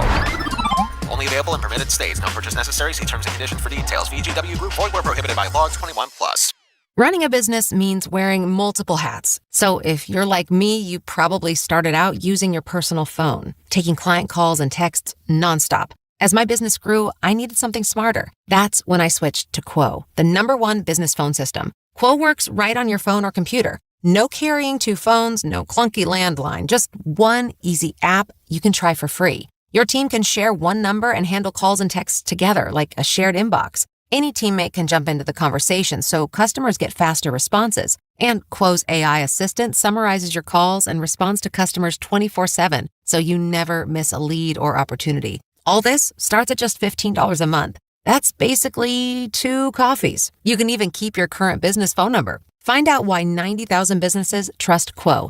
No missed calls, no missed customers. Try Quo for free at quo.com/join. That's quo.com/join to try Quo free. QUO.com/JOIN. These statements have not been evaluated by the Food and Drug Administration. This product is not intended to diagnose, treat, cure, or prevent any disease. Do you have a history of those dreadful calcium oxalate stones? Well, Kidney Cop is here to help. Shown in laboratory testing to reduce the rate of calcium oxalate crystal growth by 99%. Yes, 99%. Don't wait. Start taking Kidney Cop Calcium Oxalate Protector today. That's Kidney Cop, C-O-P. Kidney Cop. Order today at Amazon.com, Walmart.com, or KidneyCop.com. That's Amazon, Walmart, or KidneyCop.com.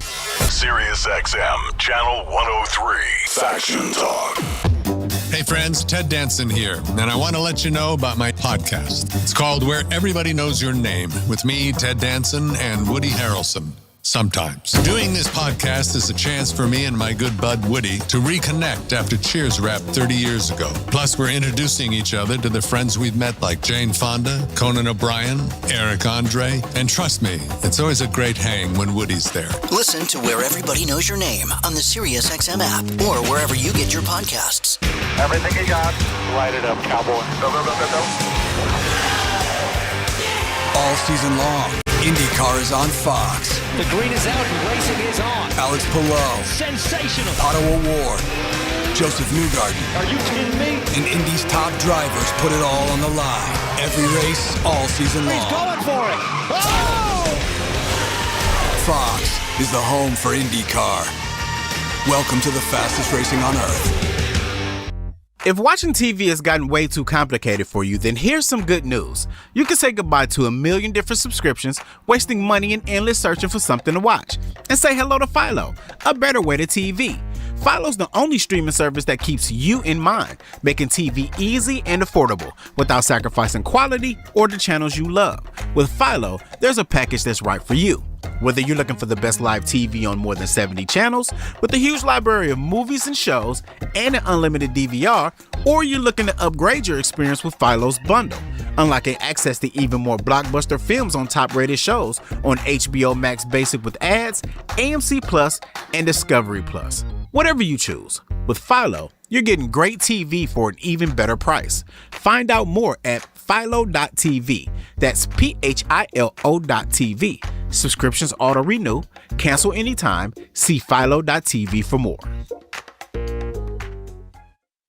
Do you need emergency cash now? You need WeFixMoney.com. WeFixMoney.com could help you get up to $5,000 fast. If you need cash for bills, car repairs, childcare, or anything else, type WeFixMoney.com directly into your browser. WeFixMoney.com is free to use, available 24/7, and has an A rating with the Better Business Bureau. Get up to $5,000 fast. Millions have trusted WeFixMoney.com. Go to the site you can trust, WeFixMoney.com. WeFixMoney.com. That's WeFixMoney.com.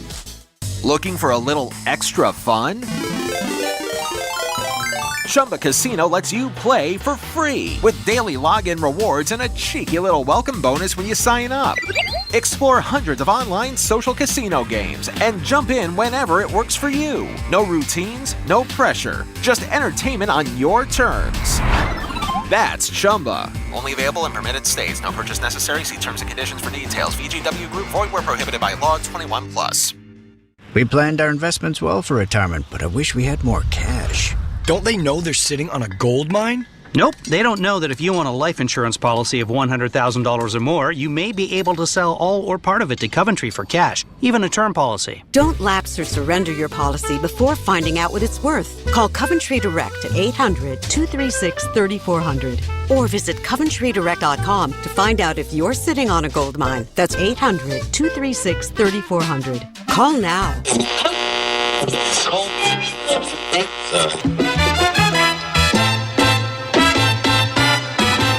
Justin Stengel has joined us in studio.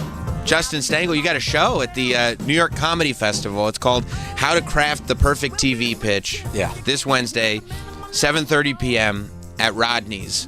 And I love this because I feel like it's something that comics should definitely go to because they would like to do this. But also, I don't know, I feel like the closer, like the more of a fan you are of the industry, the more you want to hear, like, what is a pitch meeting like? Like, what do you actually have to do in these things? And these pitch meetings have drastically changed since COVID.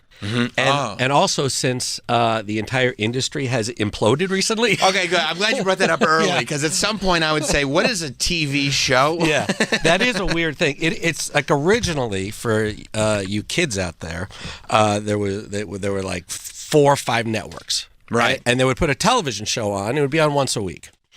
And okay. Yeah. And then every like 7-10 minutes there'd be a commercial, which would pay for the show. We would get to watch for free. What? Yeah. But the commercials paid for the production of the show. But you subscribe and then also watch commercials. You bought a television and you turned it on. And it had TV on it. Yeah. It had TV on. It came preloaded. Wow.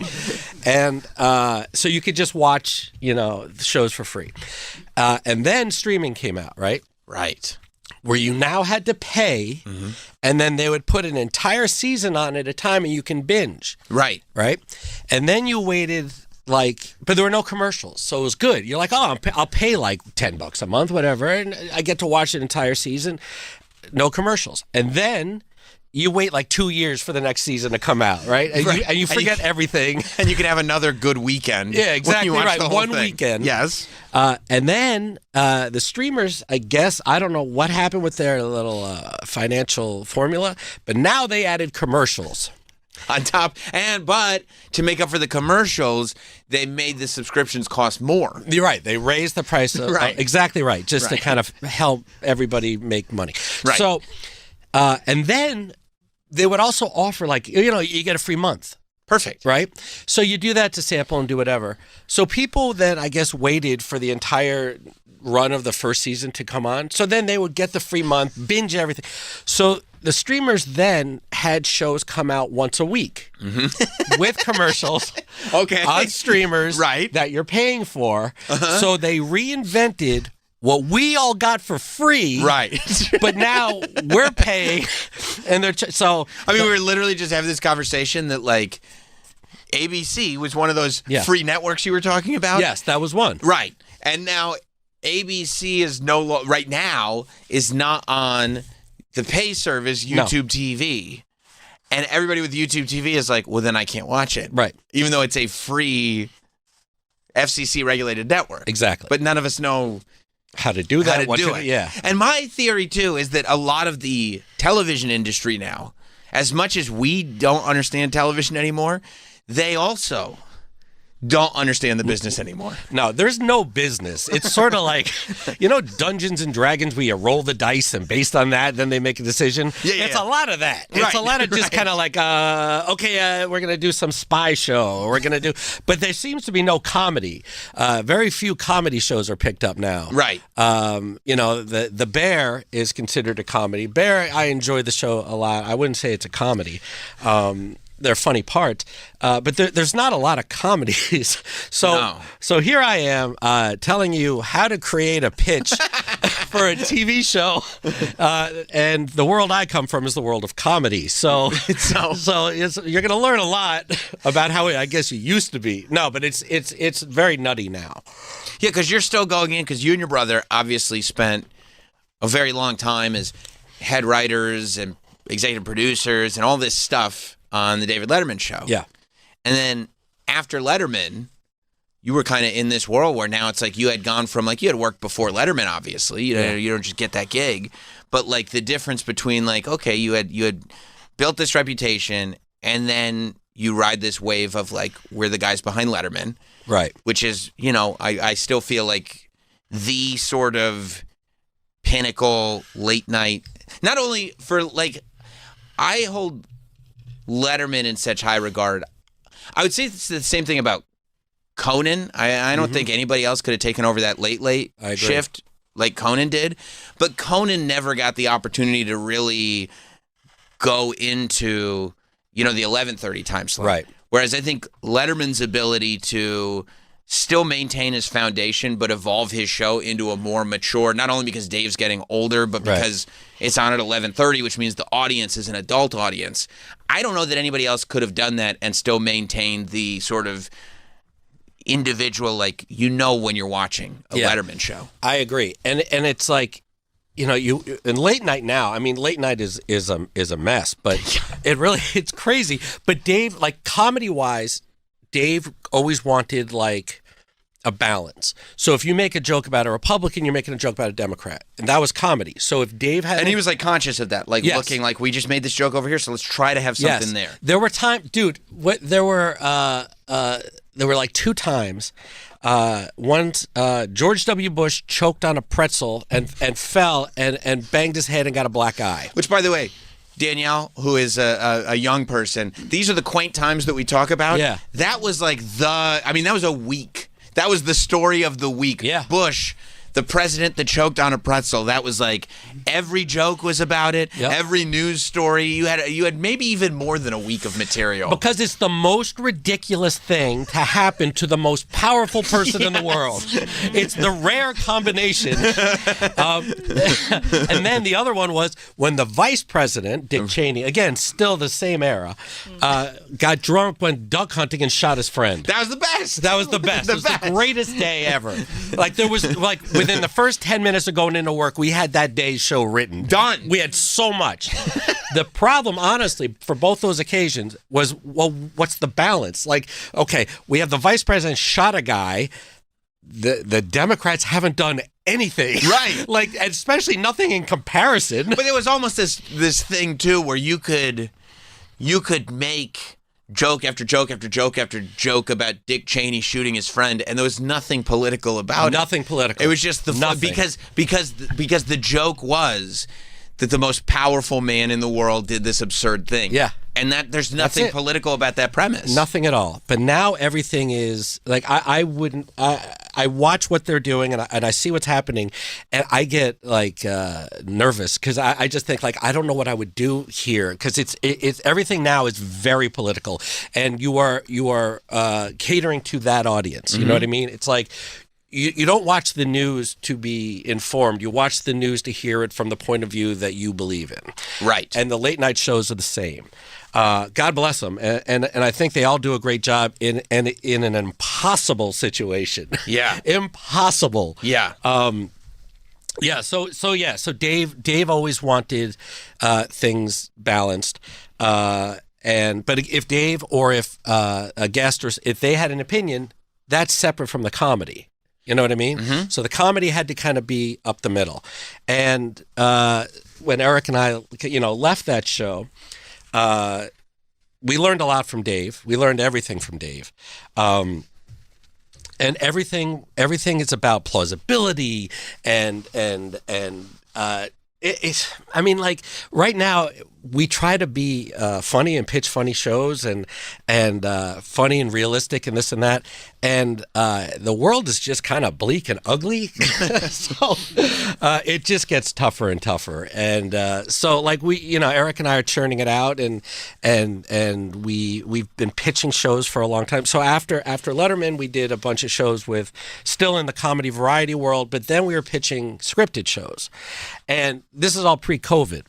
By the way, before you get into scripted shows, how do you pitch like a talk show, like a daytime talk show? How do you get a show like that on the air when to us, just watching, it's like, I don't know, do you just go to the network and say, hey, I got this star, he'll do a talk show? Because there's just so many of them. That was a weird... my brother and I did a show with Harry Connick Jr. And now, before we did that daytime variety show, we were doing a scripted show with him that Dave was producing, based on an idea that Harry had about his family life. And Harry is squeaky clean, and it was like it reflected his morals, his upbringing, his just outlook on life. So we sold it to Fox.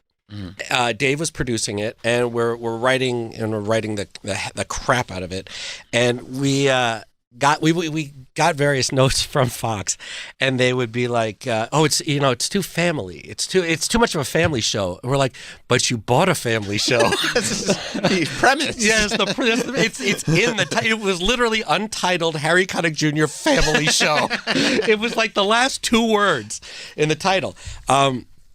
So it's like, but they are, now that they own it, they're trying to cater it into something else. So we sold this show and we scripted it, and it didn't go anywhere. But while we were hanging out with Harry and we were like on the road with him writing this show, we talked about like the old school Carol Burnett show, the Dean Martin Variety Hour, like how it used to be fun. It used to mix music and comedy, and like Dean Martin was drunk, so they never knew what would happen. So whether it was live or not, it was treated like it was live, and Harry always liked that. And we had this idea of what we would have done in that situation. And then Harry was like, I would love to do this as a show, and his people contacted the networks and basically said, we have Harry Connick Jr., he wants to sing, he wants to do comedy, he wants to interview people. Yeah, and we ended up back on Fox. It's so funny. Yeah. So it's one of those things that it's already in the system. Yeah. And then it just evolves somehow. Yeah. It evolves into this other thing, and it's like, well, now we're doing this other thing. Yep. And we did it for 2 years, and yeah. And you had this joyous vision of being like, no, I can do a scripted show where we're telling a story. Not back to the grind of daytime like every show. Single day. Yeah. It was great. I mean, it was fun to do.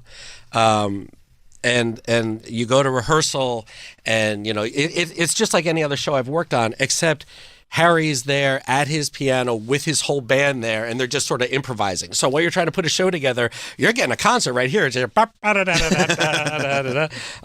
they're playing around, and it was a lot. It was probably the most fun I've had doing a show. How do you figure out how to write / produce for like people for their voices? Like, how long do you have to spend figuring out that voice? Because like Letterman had a very specific, identifiable voice, and it is very different than Harry Connick Jr., who also, like, the minute you say Harry Connick Jr., a little impression starts to establish in the back of your head, like who and what that is. Yeah. Well, when Eric and I started at Letterman. Well, when we before we got Letterman, we were writing jokes for Norm Macdonald on Saturday Night Live, which is, I mean, the greatest. It was honestly the greatest. And to put again, this is how it used to work. We used to have to write jokes. We were paid by the joke, per joke. Yeah. We were paid by the joke that got on the air, so not rehearsal. Not their. And so, are you watching the show, going like, I have no idea if I have a joke on or not. Right, but every time he said, "That's mine," yes. And my brother and I wrote it together, so we split the payment for one joke. So we got $75 a joke. Right, so that's 40 or 40. 35, 38. 38 or 37.50 a piece. So yeah, we'll round up to 38. So and at the not time, this economy. it's fine. Yeah, well, it was then. This was right. Norm was. This doing. is the 90s. The go-go 90s. That's 38. Easy. So Eric and I would buy newspapers all week. Again, a newspaper was how the news. So we bought newspapers all week because we'd have to fax it in Friday night. So we would just kind of. You'd have to what? You see, we would write the jokes. We'd have to put it in a fax machine, which for some reason we had in our living room, and we'd send it off to Norm, and then we'd watch on Saturday and see. Now I also smoked cigarettes.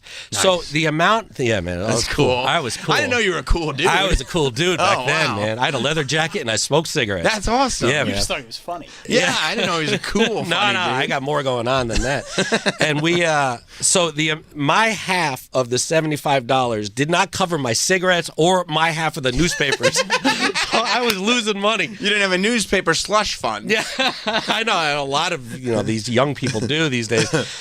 So we wrote in Norm's voice, and as a TV writer. Comedy writer, TV writer, that's what you really have to do. And we also taught comedy writing in a place called Chicago City Limits, which is sort of Upright Citizens Brigade before Upright Citizens Brigade. And the one thing that we would always tell people is like the hardest part, it's not about writing in your voice. It's about writing in their voice, but doing it as you would, like bringing what you have, your angle to that show. So they already have like 10 people doing the jokes that Dave does. They don't want me just coming in and writing exactly what they do. They want something where it's like, oh, I didn't think of that, but it has to sound like Dave saying it. Like your brain and Dave's voice. Exactly. And when Eric and I became head writers and we would read packets from people, there were times where it was frustrating because we were on network television, so there's no cursing. Plus, Dave didn't curse anyway. Dave was pretty clean. There were times we did curse as a joke, but you knew it was getting bleeped. That was, the joke. That was the joke. We got a packet once from somebody, and not only was it cursing all the way through, but it was like the hard C word. It was just like, and it's just like, wow, there's not a chance in hell. So you got a Mike Montone submission. We had a Mike Montone. Oh, hey, good to see you again. But it was just like, so it's clear that this person doesn't watch the show. Yes. They're just writing jokes that they think are funny. So that's one thing that we would really look for, is that you can write at least close to the voice of the show. And so Eric and I learned how to do that. And with Harry, we were lucky because we traveled with him on his tour bus for months and months, and we knew him. You slept on the bus? I slept on the bus. Dude, it was the greatest thing ever. You loved it. I loved every second of it. There were a few times I went to sleep on the bunk, and I woke up and looking out the window, and there was a car there, and I was like, oh my God, I'm going to die. Like, I forgot I was on the bus. It was the greatest thing. So we knew his voice. And we just kind of we took our cue off of him. The big problem, women wanted to hear Harry sing. Yeah, they really wanted to hear him sing. They didn't necessarily want to see him do comedy. So it's like it would be like get to the song, get to this, and the women loved him, and they would. In the audience, I've never seen something like this. They would be like putting on their makeup before the show and like unzipping a little and adjusting. And I'm like, what is going on? And then during the commercial, Harry would go out and talk to people, and women would just grab him. And it was like, and he'd be like, did you just grab me? And the whole audience would laugh, but he wasn't joking. He didn't want to be grabbed. No, he didn't want to be like grabbed. That. No, he's a married man. He's not a piece of meat. That is funny, though, the idea of like, because you always hear about the stand-up that has to open for the musical act, except in this case, you are both. Yes, like exactly you're right. trying to get your jokes out, even though everybody's here to watch you sing. Exactly right. Yeah. And he's very funny. He's like the most talented guy I like ever met. We were writing something for him. Oh, this was when we were writing the scripted show, and he took. There was some joke with him playing music, and he was like, wait, I need a guitar, and he grabbed a guitar, and he played the guitar and executed the joke on the guitar while we were writing it. And I was like, wow, dude, I didn't know you played the guitar. He's like, nah, I don't. And I'm like, whoa, really? It's like you just picked it up. So yeah, that's just how his brain worked. And it was It was exciting. It was fun. So, but yeah, so we got in we learned how to write in his voice, and then Eric and I would write when we would create a show in our voice. But there was an animated show we sold. Dude, this is again you've heard these kinds of stories a million times, but we sold an animated show, and now this is when Netflix had Friends, and they were desperately trying to keep Friends like another year, and they're gonna pay like $1 billion. That's right. And so our agent called one day, and we were about to go to Netflix, and it's like Lisa Kudrow wants to read your script. And I'm like, oh, that'd be good because she's on Netflix, and the you finish watching Friends, and if you like Friends, you'll like this show. So I was like, all right, great. And then I was in a movie with my daughter, and I got Lisa Kudrow wants to read the script, and I wrote back, great. 2 minutes later, Lisa Kudrow is reading the script right now. Great. Lisa Kudrow wants to meet you guys tomorrow, and I wrote back, great. And then 10 minutes later, Lisa Kudrow doesn't need to meet you. She's in. And I'm like, well, that's way too easy. So this is going to fall apart. Yeah. This is absolutely. So and to this day, I still have never met her. And we went to Netflix and wait, was it Netflix? No, we went to, we ended up at Fox, and they bought the show. They bought it. It's sitting there on the shelf. They love it, and Lisa Kudrow's the star. And we changed a few things to once she was on board to sound like her, to play to her strengths, and obviously whatever she would want to do, we would do. And they're like, oh, we're so excited. Now, in a writer's contract, you're guaranteed certain things. You get paid for the idea. You get paid for the treatment. If that gets approved, you get paid for the first draft. You get paid for the second draft and the polish and all this stuff. They're like, we have no notes. We're going to pay you for the other versions. And we're like, again, this is way too easy. And they... we're going to meet with animators, and we're going to do, all right, we're going to break for Christmas, and when we come back, we're fast tracking. They use words like that. Yeah. And then we came back from Christmas, and Disney bought Fox and fired everybody that loved it. And that was it. And it's like, well, what about the fast track? It's like, well, no, I don't know. There was actually a fast track already reserved for somebody. So if we could just, the fast track was getting those people out of the office. And so it's like, all right, well, can we buy it back? No. Because if we take it somewhere else and it's a hit, whoever let it go is going to get fired. Right. All right. So it's like, well, we have Lisa Kudrow. Can we at least still do it? No. So it's like, I can't push it forward because if it's not a hit, I'm going to get fired. Yeah. But I can't let them have it because if it is a hit, then I'll get fired. Yep. So it'll just sit. So they paid all this money. Yeah. I got paid this money. It's still sitting on a shelf. Wow. Is that frustrating? Yeah, or is it just part of the... Well, it's frustrating because it's happened to us 4 times. 4 different ideas. Where, again, everyone's excited. But, so that's unfortunately what happens. So there's, But you also had okay, we're at this step where everybody's saying it's a go, but that literally doesn't mean a thing. I mean, you just never ever know. Right. So you just have to go in. You're back to watching SNL, hoping one of your jokes is on TV. Honest to God, that's how it is.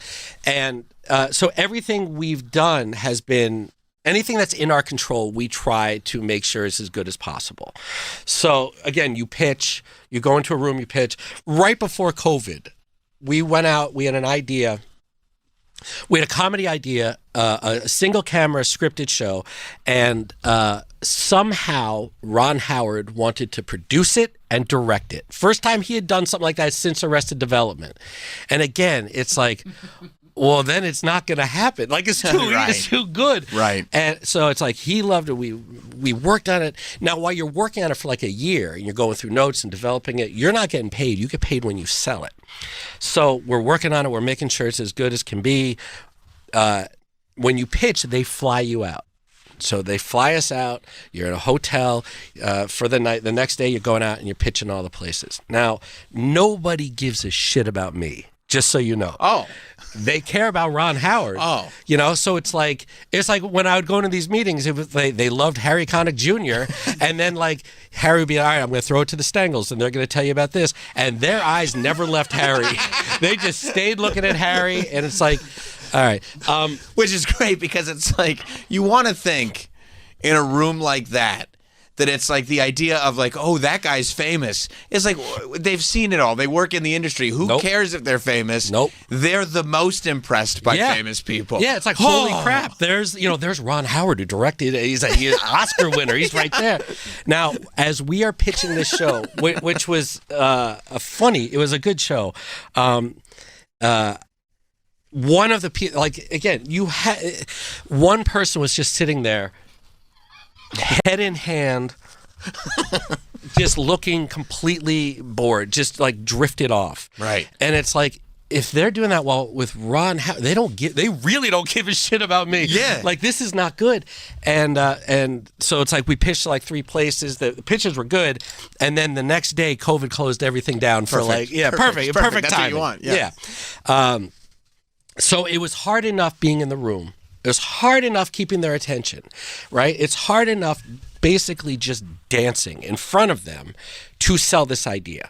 And the idea is, you have to know, like, usually it's like, all right, there's a guy and a wise-cracking robot and they solve crimes. And like, oh, I love it. You know what I mean? Like, that's, it's like, but now they want to know, what's the premise? What happens in the first episode? What happens in the first season? What happens in the second season? All in the pitch. Everything. They want you to know everything. I have gone in, I've had like 4 years of a show mapped out for like every pitch that Eric and every different show pitch we come up with. But like, so that part to me, and look, I think it's also, because doing this, it's a luxury in the sense that if we have an idea, the idea can come up on the air, and then the next day we're doing it, and then it just that part isn't like, if you fall in love with an idea and you're kind of living in that world, you just do it. But the idea of like, because you can't map out 4 years of a show without like being in that place mentally while you're working on it. So the idea that it's just like, well, as it turns out, that was just an exercise. Well, but they want to know before they lay out the money and they commit to it that they that we as the showrunners know where this is going. So they know it's not open-ended like as people feared like Lost was. They want to know that what the end game is. And right now JJ ruined it for everyone. Yeah, son of a bitch. No, so they want to have an idea. Now, Eric and I, we've been working. We were developing a show for a long time with Bill Prady, the guy that created Big Bang Theory, and in these meetings, in these pitches, excuse me, they would say, what happens in the second season, third, fourth, and Bill, who has done like 1 million TV shows, he would always kind of throw in at the end. But of course, these characters sometimes lead you in a different direction. Mm-hmm. So he would always kind of add that just so, we're not stuck with this plan. But they want to know before they invest in the whole idea. So you have to have everything mapped out. So it's tough enough doing it live in the room. But, it was good because at least you're energetic and you're like this. And then Ron Howard's jumping in saying, because I want to direct this, I want to do this, I want to do that. So it's like you feel the energy in the room. Now that COVID has hit, everything's changed and everything's on Zoom. You guys did your shows on Zoom. It's better. It is much better. It turns out. It's better. Yeah. But now they realize that we can pitch on Zoom. They don't have to pay to fly us out and put us in a hotel. And the Writers Guild is involved. Everyone's involved. So they can't just put you on like a 4 a.m. flight and put you up at like a Holiday Inn. They want everyone taken care of. So they're spending money. So now they're saving a lot of money. So everything's on Zoom. But the pitches suck. Yes. It turns out that's the problem. It's like, a little, yeah. So that's like when they're like, well, why don't you just do the show from home? It's like, because it would suck. It would not be good. I'm in my underpants. How's that going to help the situation? Yeah. So now your pitch, like my brother and I will rehearse it. We will have the whole pitch mapped out. And it's like with Bill Prady, for example, it's like we have the whole pitch mapped out. It's like Bill will talk here. And then we have a full roadmap. And then Bill will throw it to the Stengels. And then Eric and I will break it up. And you see on the screen, they're checking their email sometimes during the pitch. Like you just see, or they're taking notes. But whatever it is, you see their eyes turn to the screen and you see them typing and you're like, all right. So you can't let that throw you. Also, as it turns out, they don't, like where the laughs are. And if you get the laughs in your pitch, that kind of that helps you build it up, and you're really selling. Of course. Now, sometimes they will mute themselves so it won't throw you, but then you think you're tanking because you're not getting any laughs. So it's like you're playing to dead silence, which makes you want to go faster and zoom through it. So it's just. And it's like if you put a deck together, or you have like drawings, animation, anything, sketches. You share your screen on Zoom, but that shit never works. No. Ever. It's always like, wait, 1 sec. Wait, now do you see it? Which kills all momentum. So Eric and I, if Eric's pitching, if it's an animated show, or if it's actually, there was a live action thing we were doing, and we had props, and we had like, there was something with Mario Lopez. And Eric had a Mario Lopez doll from like the 90s. Like the Saved by the Bell. Saved by the Bell That's doll. great. So Eric had that laying around. Of course he did. And then we also had like a cutout, and it was like taped to a popsicle stick. So Eric would hold it up right to the camera. So it's so low rent, it gets a laugh from them. Sure. And it's like, so we have various things planned out to keep their attention. So you're just putting on a show. You're putting on a show. You're holding up something shiny, like here, look here, look here. And you're dancing. You're doing everything to make it seem as entertaining as possible. And we're trying to make something that is very stale and static seem interesting. And if we can make the pitch seem interesting, hopefully they will believe that the show will be interesting. Yeah. So that's the kind of stuff that goes into. We had a pitch. We were at Letterman, and somebody wanted to meet us, and they called us in, and it was like, it's like a room full of people. They really wanted to meet us. And it's like this woman in the middle, and then it's like 2 people on either side, and then 2 people on either side of that. So and they're just like staring at you. And they started the meeting, and it wasn't. They did not get a lot of confidence from us, because they said, "Just so you know, we're in a lot of trouble, and we'll put anything on right now, anything." And it's like, "Oh, great! That sounds like anything we put up will last." It's just like.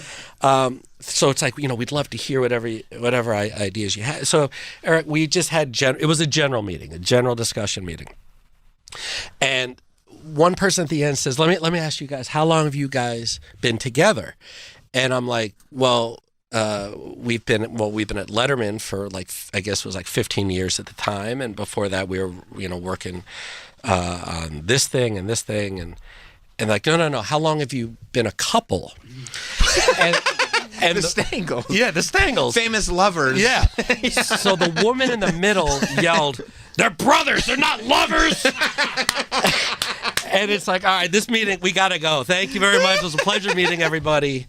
These things are just a shit show. The gay couple who write for Letterman. Yeah, which is weird, because Dave always referred to us as brothers on the air. So gay brothers, I don't know. Yeah. I'm not sure what happened. We figured that was just for TV. Yeah, you must be a couple. Yeah, well, we try to keep our private lives private. I don't know. We get these Christmas cards from them, and they're naked half the time. Yeah. So yeah, I have been naked on various. If you Google me, you will see various. My kids will every once in a while, they're in college now, and they'll call and be like, "My friends Googled you last night." And I'm like, "Yeah." There's a picture of me naked on David Letterman's desk somewhere. That when he had heart surgery, the executive producer Barbara Gaines took a picture of me naked on his desk with a "Get Well Soon, Dave" sign. And so I believe that desk is in the Smithsonian. My naked ass has been on something in the Smithsonian. This is pretty good. Now, I do love, based on the content that you've been putting out to the masses, that you have stepped into the world of AI. Yes. You celebrate the world. I celebrate the world of AI. Yeah, I don't know if you guys have seen. If you follow Justin Stengel on social, Jay Stengel on Instagram is my method of choice. Fairly regularly.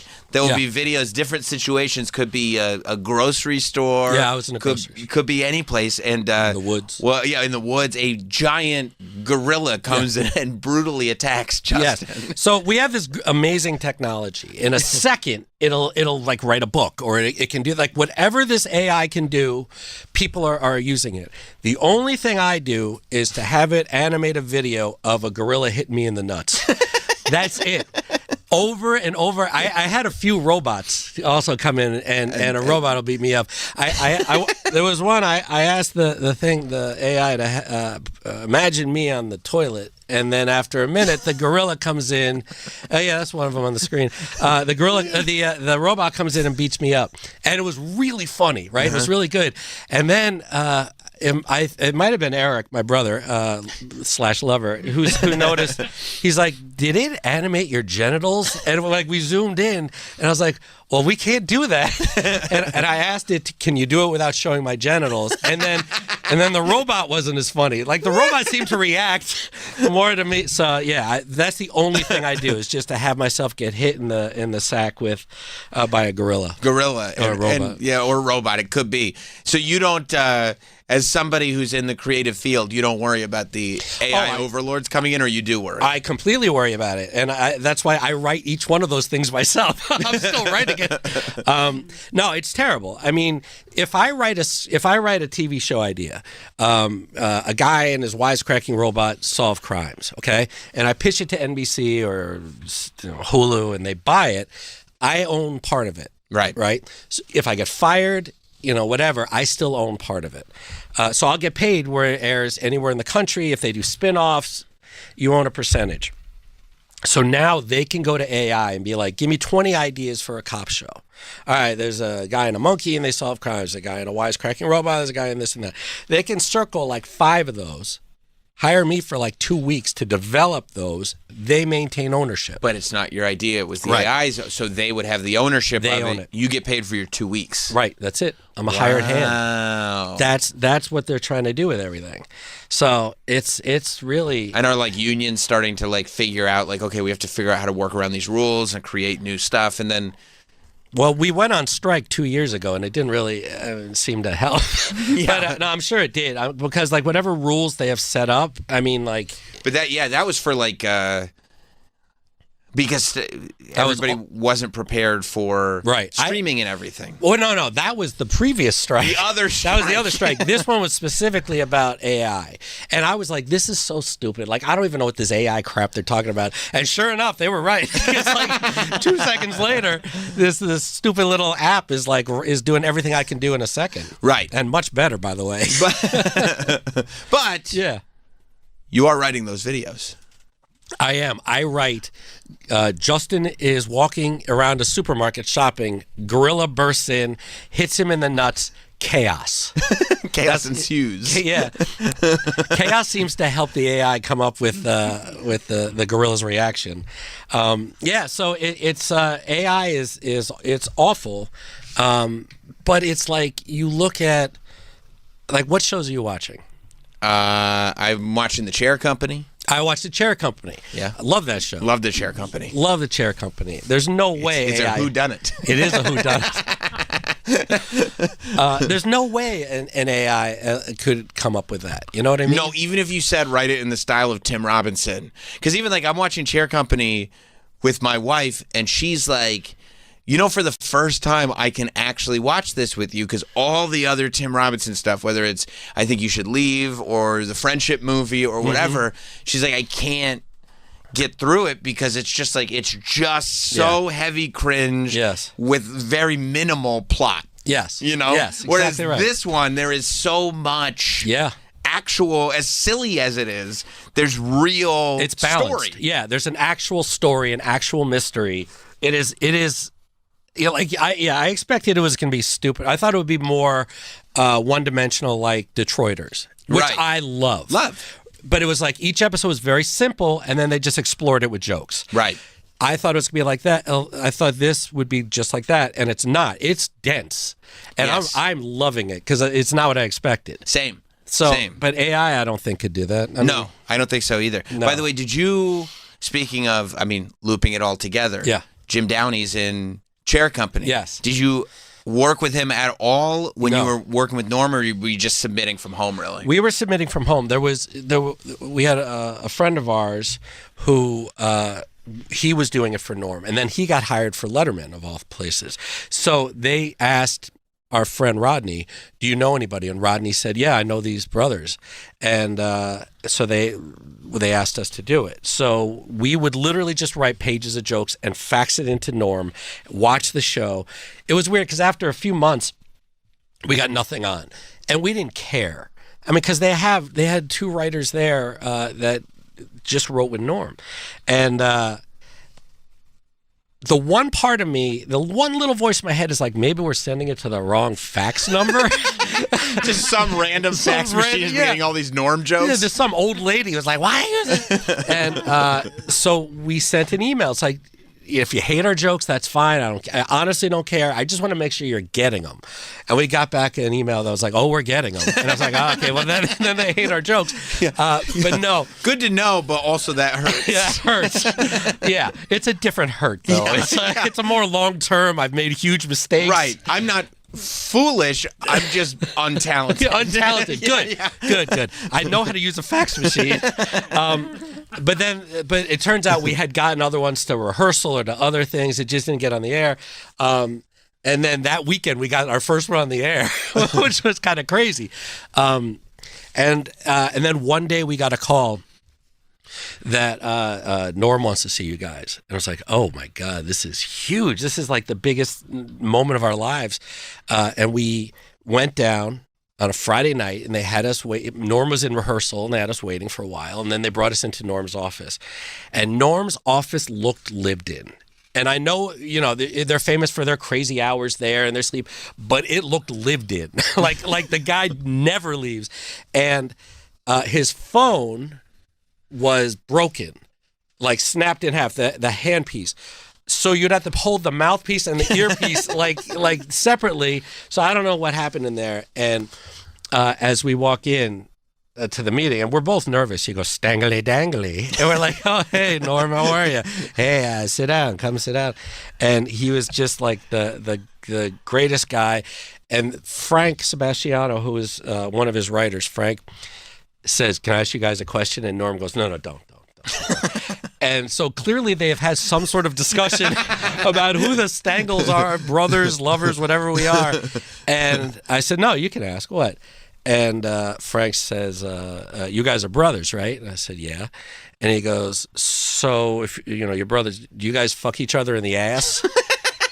And there's just like a long pause. And I look at my brother, and he's like, I don't know how to answer that. And I said, "I'm the older brother. I fuck him in the ass." Long pause again. It got a laugh. It's like, okay, we're fine. This is fine. The rest of the time we were there, it's fine. And yeah, Norm loved. We got hired at Letterman soon after, and whenever Norm would come over to do the show, we'd go and talk to him and hang out. And he loved Dave. Dave loved him. And Norm was always very, very kind to us. Actually, there was I was on the second date with the woman who ended up being my wife, and she was being kind of annoying, right? Second date, and I got us tickets to see some show she wanted to go see, and then we were at a restaurant. Now we're at a restaurant. And it's like our second date, and she invited she wanted her friend to meet me. But it's an expensive restaurant, and she brought her husband. So now there's I'm paying for 4 people at this restaurant. At that moment, Norm called me, and it was like the only time he ever called me. And I was like, "Excuse me 1 second." And I got up from the table, and Norm's like, "Hey, I'm at a bar downtown. You want to come down? What are you doing? What are you doing?" And I looked at the table of the woman who's gonna be my wife and these other 2 people I don't know who are enjoying my wine and eating my food, and I'm looking at the phone and there's Norm Macdonald downtown, and for I was like, "Nah, I'm on a date, I gotta stay," and I ended up marrying the woman. So it's a good thing, because otherwise. But there's some times when things get rough at home where I was like, "Oh, I could have gone hung out with Norm." Yeah. Oh God, who knows what would have happened? Oh my God. No, that is still one of those decisions where you're like, "Well, I married her, so obviously I made the right decision." But it probably would have worked out fine anyway. One way or another, I would have landed on my feet. I mean, if it's meant to be, it's meant to be, right? Yeah, I think so. Who am I to argue with God's plan? I also love that so much of the Letterman stuff is on YouTube now, and just continues to have a life. Like last night, I just fell in, and it's happened multiple times. And there have been times where I've texted you, gone like, "Hey, I have a question about this." 'Cause I'm just watching some Letterman thing. But I was on another Lyle the Intern kick. Oh my God, dude. Last night. We loved Lyle. They actually did Lyle back at NBC, and a different actor, different character. It was Lyle the Intern, and it's just basically some punk ass kid who's saying rude things to Dave, like calling him like an asshole and calling him all kinds of things, and Dave loves that. So one day he brought that up, and so Eric and I were like, "Oh, let's bring back Lyle the Intern." It's been like 10 years, so we wrote it, and Dave loved it. He loved it so much he didn't want to read the script ahead of time, and Dave approved everything. He didn't want to read it ahead of time. He wanted to be surprised on the air. So we would kind of be writing these things, and Jimmy Simpson played him. Now, he would come out, and he would be like, Dave would kind of give him a hassle. He's not working, and he would say stuff like, "Stop slapping my yam bag," right? He would say that to Dave. Now, CBS would go bananas with me, and we would get notes. It's like, you can't say yam bag on the air. It's like, yam bag is not a thing. Like, it's not. It's absolutely not. So, and it's, you can't say, like, there was the reboot of Battlestar Galactica, and their version of cursing was frack. They'd say frack, frack you. So we couldn't curse, whatever. I did the experiment. And now, this Battlestar Galactica was on at 10 o'clock at night. We're on at 11:30. I had Lyle the Intern say, "You're out of your fracking mind." CBS went nuts. You can't say fracking. I'm like, why? It's not a thing. And they're like, you can't. People know what you're trying to say. And I was like, but it's not. It's on at 10 o'clock on another network. It is not it shows how crazy he is. So we had to start getting creative with how he would show his disdain for Dave, and because that's paramount. It was paramount. It was very important. Dave loved it when he would come in and yell at him and complain about the working conditions. We would always have to work on Thanksgiving, which was fun. My kids would come in because the parade would go right in front of the window. So the kids would come in, all the staffers' kids would come in and stare out the window at the parade, and we're writing for that. What? Because there was like a football game on, and you guys were going to follow it, or what? Like, why did you have to work on? Or just because Dave? We worked on Thanksgiving. Gotcha. It was a nice catered meal. Sure. We had a new episode. Fun fact: the ratings did not count on that day. That's something you don't often hear about. So we're doing a show, and we could have had the best night ever or the worst, and it made Doesn't matter. No, it didn't make a difference. So we had Lyle come out, interrupt the show, and slap a table down right in front of the camera. So he is now blocking Dave. He's between Dave and the camera. Slap it down, put a plate of food down, and start eating, and he's talking to the camera, and Dave's like, "What are you doing?" He's like, "Well, since you're making us work, we can't be with our families. I told my family to tune in right now, and I'm having Thanksgiving dinner with them." And that was completely meant as a joke, and I'm not sure how that played. I know a lot of the staff was like, "Yeah." I was like, "No, we're having fun." Yeah, we had like everyone's I don't want to be at home with my family. I'm loving this. This is great. It's awesome. Yeah. Well, listen, if you're in town Wednesday at 7:30 p.m. at Rodney's here in New York City as part of the New York Comedy Festival, Justin and his brother / lover, Eric Stengel, are going to be doing a show called How to Craft the Perfect TV Pitch. It's this Wednesday at 7:30. It's at Rodney's. You can follow Justin on Instagram at JStengel, TikTok JStengel5, and on X Justin_Stengel. You're the best. And by the way, you know what I realized? Like maybe yesterday. What? It must have been 10 years ago or so that I had the opportunity to do my own show for the first time here. And it was the first time I took this title out for a run and put the apostrophe behind my name and everything. Yeah. And you know who was in studio and it was even before I was on at night. It was when I was on at like noon. And it was me, and I was in a tiny room all the way down at like Jazz at Lincoln Center or whatever. Yep. Yeah, just by myself, like on an island. And Justin Stengel was in the room with me the whole time. Yeah. Silently He just wouldn't observing. leave? He wouldn't leave. Yeah. Again, I don't like to go home to my family. Yeah, no, I was there, and there was what happened? It was there was a Caitlyn Jenner breaking story. I think it was when Caitlyn Jenner was first on the cover of the Vanity Fair, whatever Vanity it was, Fair. when it was like, this is Caitlyn. Yeah. And nobody had seen it, and it was like it just broke. Yeah, and I just handed you the phone. Yeah. And you saw it, and then you just started riffing. My youngest daughter, Ashley, does a radio show at AU, the Soundboard. And Ashley, I tell her to listen to you because you are very, very good at talking, exploring something. Like, you will talk about one subject, and I'm sure half the time you don't even know what you're going to say, but you can see that you're wandering around finding your angle, and you're very, very good at that. And watching you do it that day was very impressive because you couldn't prepare for that. You didn't know that Caitlyn was going to be at a magazine. We can do this the easy way, but we can do this the hard way. We'll be right back with Sam Roberts Show. Nice bar you have here. It'd be a shame if something happened to it.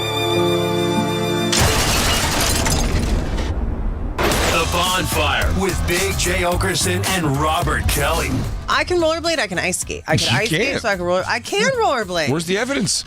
You came home. I thought your shin was out one time.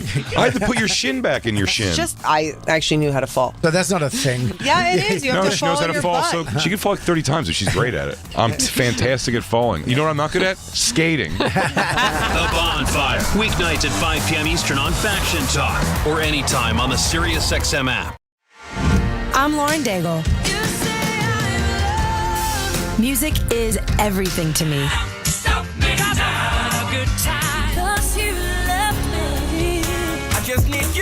Growing up in Louisiana, I soaked up everything from pop and rock to Cajun and gospel. I've poured all those influences into my own exclusive SiriusXM channel, Lauren Daigle's Music Box. I can't wait to share this musical gumbo with you. On now, channel 79, and in the SiriusXM app.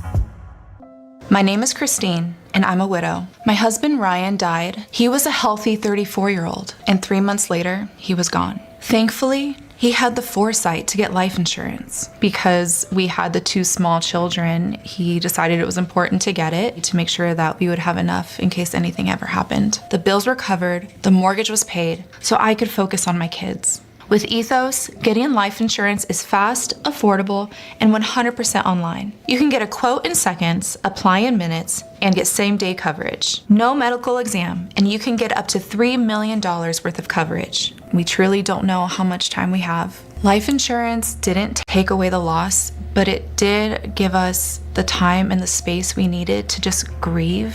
Get your free quote at ethos.com/quote. That's ethos.com/quote. Ethos.com/quote. Paid spokesperson. Time spent on application may vary. Online health questions required. Tired of the same old game night? Switch things up with Chumba Casino. Play over 200 free online social casino games. From classic slots and blackjack to exclusive in-house favorites you won't find anywhere else. However long you got, you can play your way, anytime, anywhere. Make your next chill night a little more fun with Chumba Casino. Only available in permitted states. No purchase necessary. See terms and conditions for details. VGW Group. Void where prohibited by law. 21+. If you owe the IRS or state, if you've received a levy or garnishment notice, the worst thing you can do is ignore it. The problem isn't going away, and the longer you put it off, the more penalties and interest keep piling up. So what should you do? Call a company that can help. The experts at Rush Tax Resolution know how to fight the IRS and win. Rush Tax is A+ rated with the BBB, and they've helped thousands of people put an end to their tax problems for good. And if you're a business owner and owe payroll taxes, did you know the IRS can shut you down and come after you personally? Rush Tax helps business owners stay in business. They've even been able to stop levies and garnishments the same day. Call 800-485-3021 now, and Rush Tax will tell you upfront and for free if they can help. And they only take cases they know they can help. 800-485-3021. 800-485-3021. 800-485-3021. Or rushtaxresolution.com. Results may vary and are not guaranteed. Restrictions and eligibility requirements apply. Text and data rates may apply. Is alcohol affecting your work, health, and relationships? At Choose Your Horizon, we offer a simple, private way to access FDA-approved medication, a daily pill that is proven to reduce alcohol cravings. 86% of patients report drinking less or quitting in just 12 weeks. Find freedom from alcohol with Choose Your Horizon. To get your free same-day doctor consultation, text NEWS to 54504. Again, text NEWS to 54504. Text NEWS to 54504. Your 80s hair metal party rages 24/7 on Hair Nation.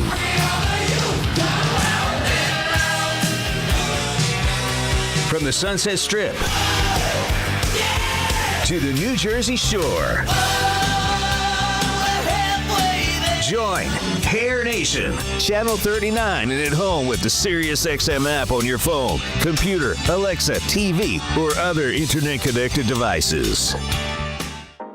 Okay, let's be honest, TV has gotten way too complicated. Too many streaming services, endless searching for shows, paying a ton. It's enough to make you stop watching. Thankfully, there's Philo, a better way to TV. Philo's changed the game in the best way possible. For as low as $25 a month, the Essential Plan has live TV on your favorite channels, a massive on-demand library, and an unlimited DVR to save and rewatch all your favorite shows. Or if you're looking to add more blockbuster movies and hit originals from must-have apps, Philo's Bundle Plus includes access to HBO Max Basic with ads, AMC Plus, and Discovery Plus for just a few bucks more. Whatever plan you pick, you're looking at one subscription with incredible value and all the stuff you want to watch. It's kind of a no-brainer. So head to Philo.tv, Philo.tv, to lock in the best price around. Philo, a better way to TV. Subscriptions auto-renew at monthly rate plus applicable taxes. Cancel anytime. See terms at Philo.tv. Looking for a little extra fun? Chumba Casino lets you play for free with daily login rewards and a cheeky little welcome bonus when you sign up. Explore hundreds of online social casino games and jump in whenever it works for you. No routines, no pressure, just entertainment on your terms. That's Chumba. Only available in permitted states. No purchase necessary. See terms and conditions for details. VGW Group. Void where prohibited by law. 21+.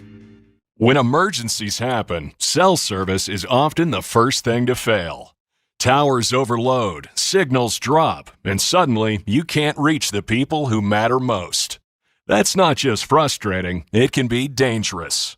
Rapid radios are built for moments like that. These rugged, easy-to-use radios connect over a nationwide LTE network, helping you stay connected virtually anywhere.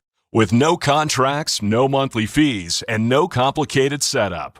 Whether you're protecting your family at home, traveling off the grid, managing a job site, or preparing for severe weather, Rapid Radios give you reliable communication when traditional networks fall short. Right now, you can save up to 60%, and every radio includes a full year of service. Be prepared before you need it. Go to rapidradios.com. That's rapidradios.com. Hi, I'm Sherry with LifeSource Water. Every day begins and ends with water. It's in your coffee, your child's bath, the glass on your nightstand. It's the one thing your family uses constantly, yet most people never question it. A LifeSource whole house system treats every drop of your water, giving your family clean, conditioned water from every tap. Upgrade your water today by calling our factory at 1-800-WATER-99 or visit lifesourcewater.com. That's 1-800-WATER-99. Warranty limitations apply.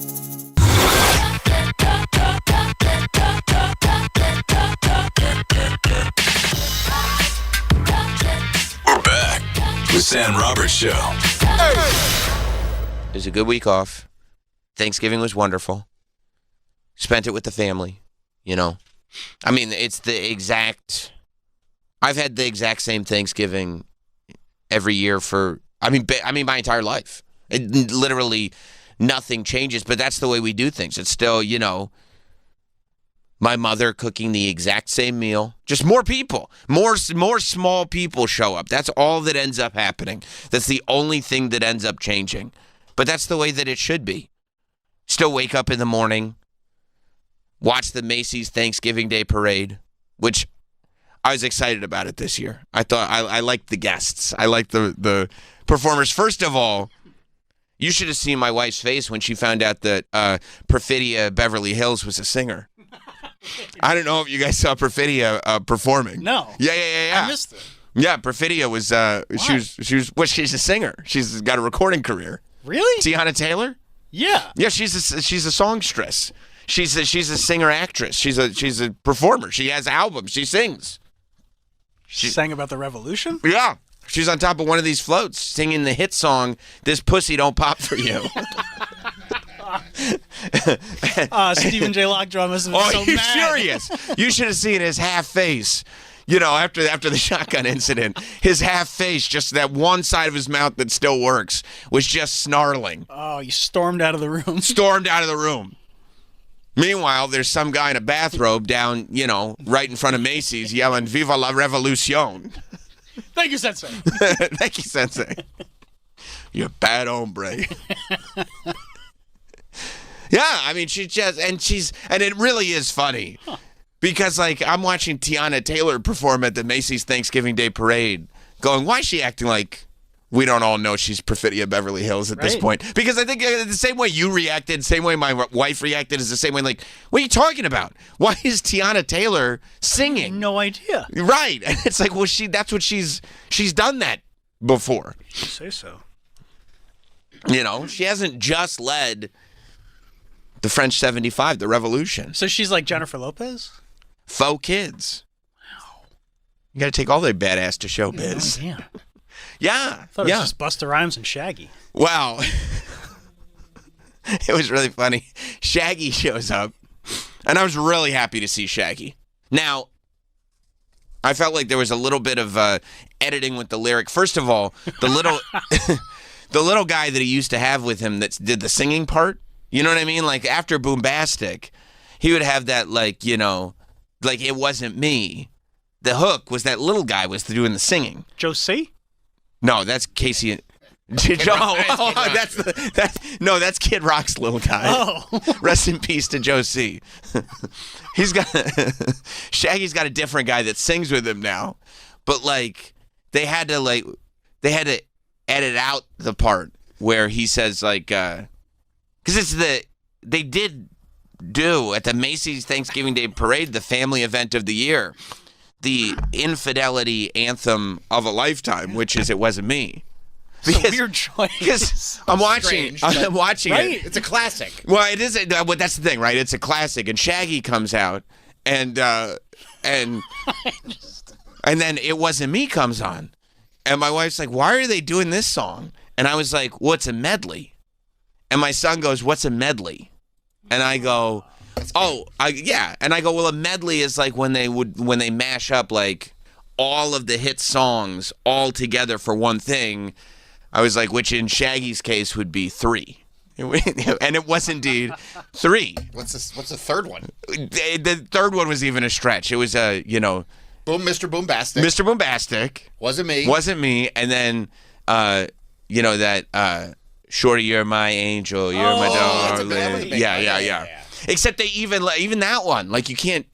They left in the part where he goes, "You were there through my incarceration. Yeah. I want to show the nation my appreciation." Well, I mean, it's there's people being incarcerated every day. Yeah, but I don't know if Shaggy was one of them. Maybe it's not meant to be biographical. Yeah, but they had to. So when they did, It Wasn't Me. Because they start with Boombastic. And I really felt like they could have just left it at Boombastic. If he had just come out. Because these things are, it's a minute. Nuts. Yeah, that'd be great. It's a minute. Just do a minute of Boombastic. And you don't even need to do hook, verse, hook. If you get the hook in twice, one verse, nobody's looking for more verses, you'd be fine. But they wanted to do the medley. I was like, okay. So they do Boombastic, Fantastic, Romantic, Lover, Shaggy.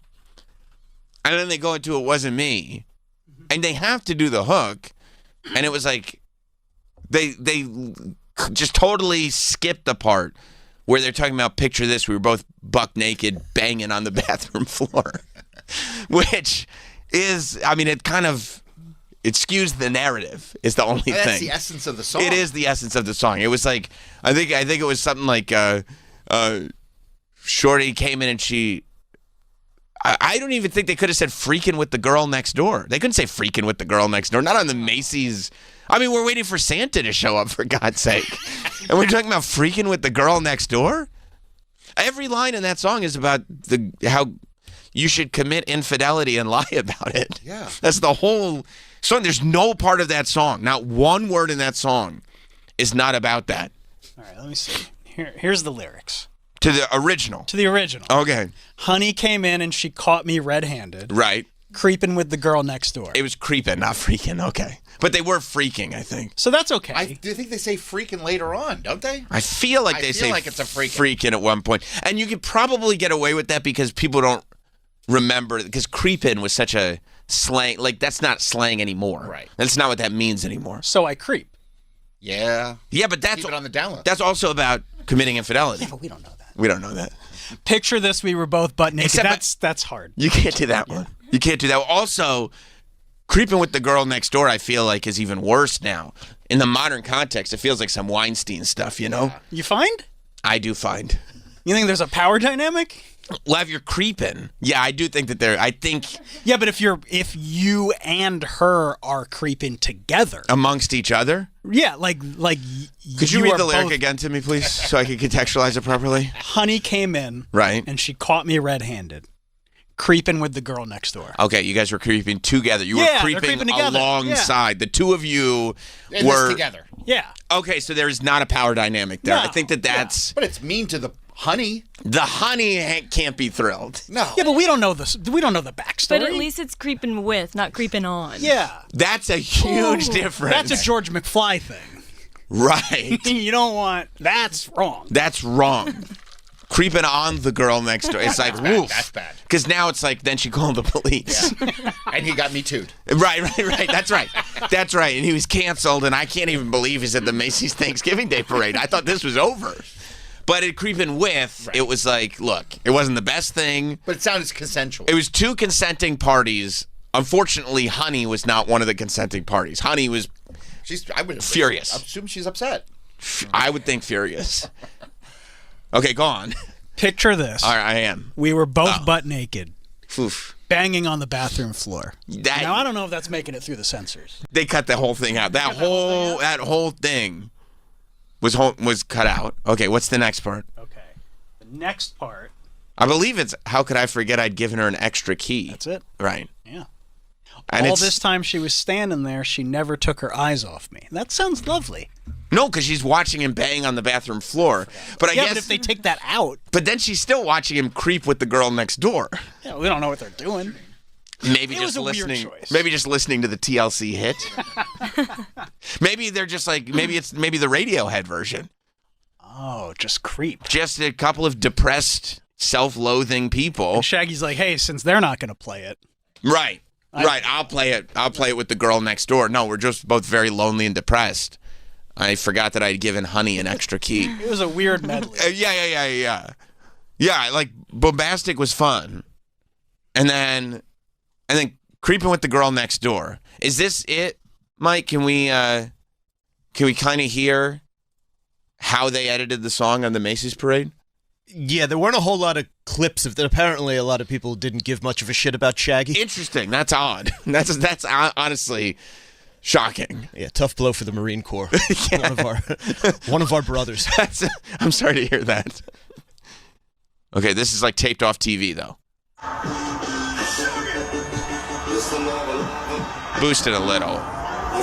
It's still good. This is good. We like this. Sexy Undercover. It's a little. We're tiptoeing. Yeah.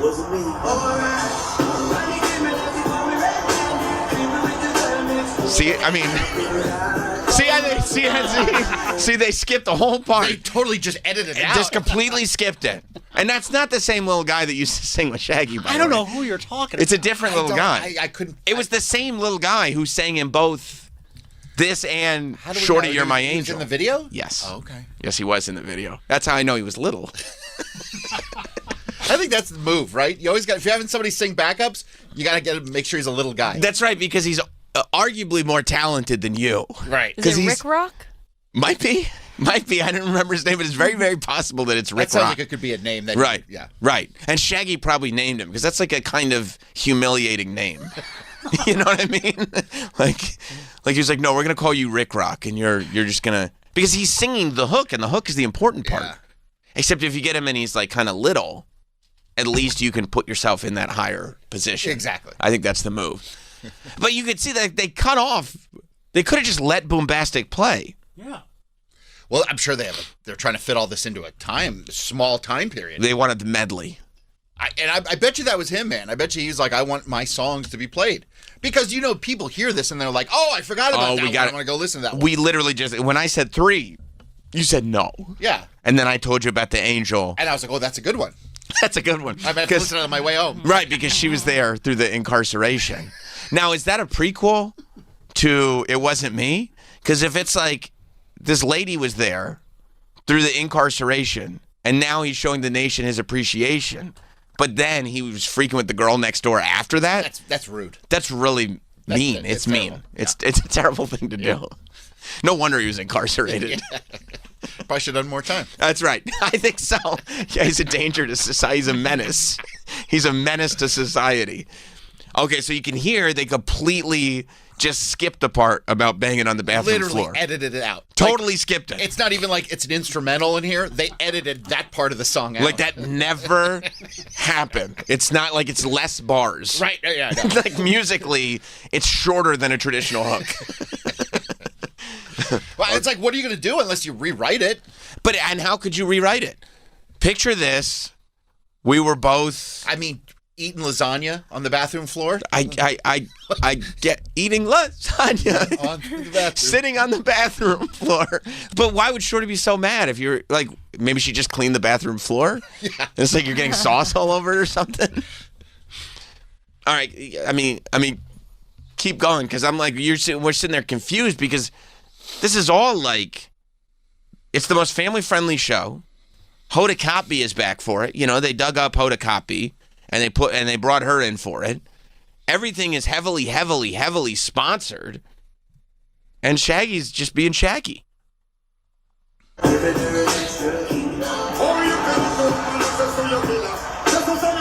Oh, I know. Hit pause. I know what happened. What happened? They needed to allot more time to It Wasn't Me. Because of the verse. Shaggy's not on the hook. He's like, I can't just let you do the hook. I have to do it. This has to have a verse. Yeah. Boombastic doesn't have to have a verse because he's the whole song. Yeah. He can just do the hook.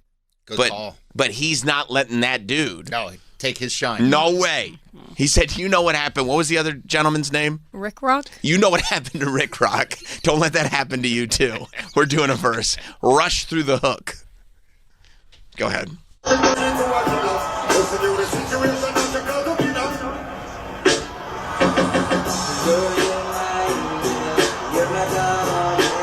Like, I don't know that this was necessary. I mean, there's a great songs. Yeah, they're classics. This is the part.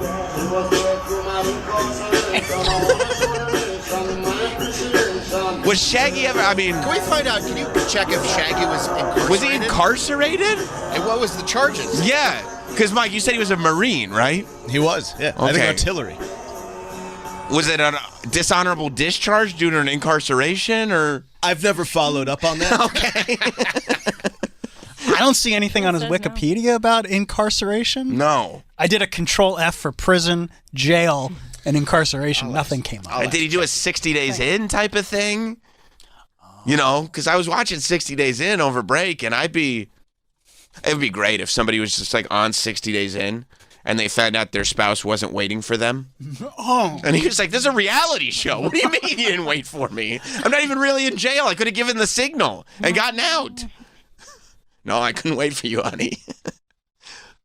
Yeah, I don't think he was ever incarcerated. I don't know why he would insist on... It's a career built on lies. Total lies. And then he brought it... Oh. Okay, we're getting... See, now this is why you have to go to ChatGPT. Go ahead. Okay. Go ahead. He was in the Marine Corps. During his service, he was reportedly demoted twice. Not for criminal offenses, but for being AWOL. Well, he had other stuff to do. That just makes him a good junior enlisted. That's right. You know what he was probably doing while he was AWOL? He's probably creeping with the girl next door. Yeah, you're not worth shit if you haven't been busted down a couple times. Okay, all right, good. You can't trust a guy like that, right? Right. There was a 2013 article titled Shaggy Goes to Jail, but this refers to him performing in a concert inside a prison as part of a rehabilitation anti-violence campaign. Maybe this is his version of Folsom Prison Blues. You know what I mean? Where Johnny Cash didn't actually do any time. No. But he performed the song in jail. So here's the conclusion. There's no credible public record that Shaggy was jailed for a criminal offense. Why did he say that? Yeah, why? Like, it really, and also, like, if I could just say something, it really reinforces a negative stereotype totally inaccurately. Yeah. Like, why reinforce that negative stereotype if you're Shaggy? You know what? I do see him on the list to come up here sometime, so maybe we should... He's got a channel. Oh, yeah, maybe we should ask him. Why did you say that? You want to confront him? Yeah, because I'm sure that he committed infidelity. I think It Wasn't Me was real. You think that was real? I think that one was real. I mean, his whole shtick is lying. He doesn't even sound like that. No. You've heard him in interviews.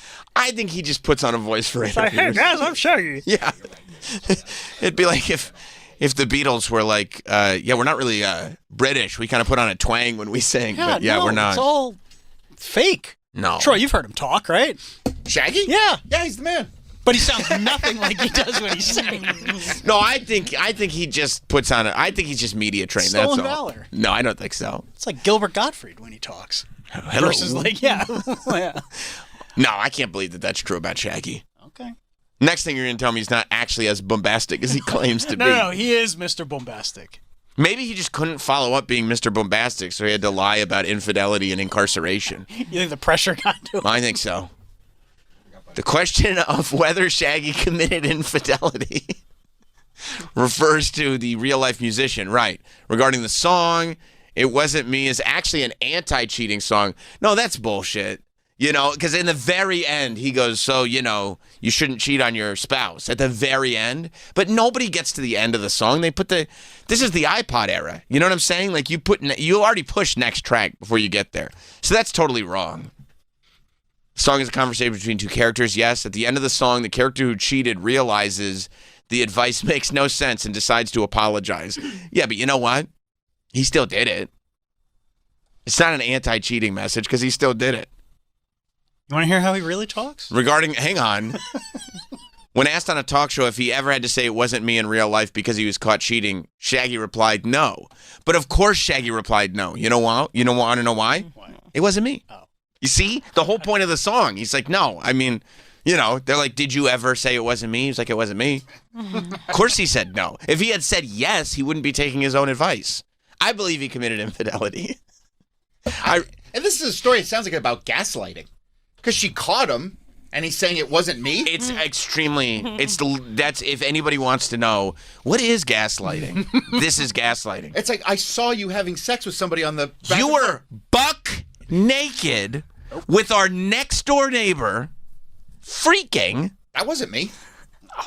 Creeping. What? I'm sorry. Creeping on the bathroom floor. No, that was not me. I even caught you on camera. That wasn't me. What? Oh my God, I think I'm going crazy. Who was I looking at then? Yeah. But I caught you on the counter. Wasn't me. I caught you on the sofa. Oh, that was not me. Oh my God. I'm going crazy. It is an infidelity anthem and a gaslighting anthem. And the idea that it's anti-cheating is absurd. And by the way, calling it an anti-cheating song is also gaslighting. It's gaslighting. Nobody remembers at the end. He goes, so anyway, everything I said in this song, don't do it. Yeah. Nobody remembers that part. This is the wrong thing to do. Right. I didn't remember that up until just now. Did you? No. Right. And you've heard the song many times. A million times. That's what I thought. Anyway, Travis, you wanted to destroy Shaggy's reputation? No. You said you did. I don't think... Yeah, let's hear him talk. Because I don't remember. For me, it's the music. This is him talking about being in the military. Okay. Because in the Marines, the drill instructors would go. What? What? Hey, boy, drop and give it 12. It kind of sounds like it. He could drop into it real quick. He sounded like it there. Do drill instructors, Mike, you were a Marine, yes? Yeah. Did the drill instructors, when they would say, hey, boy, drop it, give me 20, did they sound like Shaggy? They do have... They sound more like the way he's speaking there than the way he sings. They do get a very froggy voice because all they're doing 24 hours a day is walking around shouting at people. Right. And a lot of them, before they learn how to project from their diaphragm, they're blasting it out of their throat. Full-throated. Yeah. So when they sing, like when they sing cadence for marching or whatever, it sounds more like Shaggy. Huh. So do we think that Shaggy, his singing voice came from the military, or did the military teach him, like train him out of his bombastic singing voice? Wikipedia says he perfected the voice while in the Marines. So it probably was the froggy thing. Mm-hmm. It's a military voice. I didn't know Mr. Bombastic was, like, how do you learn to talk like that? Jamaica? They're like, no, it's the military. Never been. Yeah, I've heard it's beautiful. You gotta wonder then, how did Chet Hayes start talking like that? Was he in the military? Maybe. Is that what you learn? Is that that's what they say when you're a Marine? Either you're a Marine for life or you get out and it's pure patois. That's what they always say. Sometimes Mike drifts into it. Should I start doing that? I love that. Like, why does Mike talk like that? Oh, he's a military guy. He's with in the Marines. Marine, yeah. McCowboys won. Yeah. Why is Mike doing it? Is that cultural appropriate? No, he's a Marine. Bumbleclot. Yeah. That's how you know he's not Army. He's Marine. Will in Orlando. What's up, Will? Hey, Sam. So just to add to some of this Shaggy lore, so he was at a corporate event that I was invited to for the company. The company that invited me had hired him to perform. He performed the same 3 songs, and then he was very careful to mention in between songs how impressed he was with their desktop virtualization solution. So he's a big awesome. IT guy, apparently. I had no idea. So, I just thought I would throw that out there. Not a lot of people know that he's a big IT guy. I mean, when you're at a corporate event like that and the performer is complimenting what the company is doing, aren't the workers just looking, going like, "Don't patronize me"? Like, don't you? 100%. Yeah. I mean, I've been doing this for a long time, so I've been to several of these, and I've seen like the people that you think like would not sell out. I've seen them totally do it. It's hysterical. That's amazing. Bare Naked Ladies did it. I think. Let's see, who was the one that was the most shocking? I think was it was one of those grunge bands, and I can't think of who they were. I cannot remember the name right now. I wonder if it was in our 90s one-hit wonder bracket. Probably. No. They were not. It was like a Stone Temple Pilots-ish type band that came out. And Seven Mary 3? That's exactly who it was. It was Seven Mary 3. No way! My God, that's so funny. It was Seven Mary 3. And Before I get into Water's Edge, I just want to say your IT solutions have been impressing us for a very long time. Your IT solutions are not cumbersome. That's right. Also, we'd like to say for the record, we are not the Gin Blossoms. Yeah, he was so excited to be there. So I just thought I would. That's amazing. Yeah. Thank you, Will. Yeah, they're great. Yep. See you guys. See you later, man. I would love to go to corporate events like that. I would love to see any of these. If I could see them anywhere, it'd be at a corporate gig. They pay really well. I'm sure they do. Especially for bands like that aren't maybe playing arenas on a regular basis. Fly in, probably make like $20,000 for a night. Right. You don't think Seven Mary 3's playing arenas on a regular basis? Not on a regular basis. Maybe circle through Orlando every now and again. Sure. And by arena, I mean the pavilion at Epcot. Is it arena or pavilion? I think it's pavilion. Yeah. Yeah. And then, just as I think this parade can't get any better, before Santa shows up, and they're all sitting there going like, stay tuned, the K-pop demon hunters are coming. Stay tuned, the K-pop demon hunters are coming. And look, in our household, that's a big deal because the children love the Huntrix movie. But I'm like, you really buried the lead here, because all of a sudden the Ninja Turtles float shows up, and who is partying with the Ninja Turtles? Busta Bus. Busta Bus. Busta Rhymes showed up alongside the Ninja Turtles. I love whoever booked this parade this year. I mean, just somebody who really got it. Like, how about we get Shaggy and Busta Rhymes? I mean, they're booking for our age group. That's a great idea. Yeah. It was like, all of a sudden they're cool. No. All of a sudden we're old. That's what's going on. But yeah, I couldn't believe Busta Rhymes. Like, neither of them have new songs out. They haven't had a good song in 20 years. And if they dared perform, if they were like, hey, I just made this new song, it's like, now's not the time. Yeah, save it. Now, we're not pre-recording that song for you to lip sync to. If you lip sync your new song, you're going to look like a fool.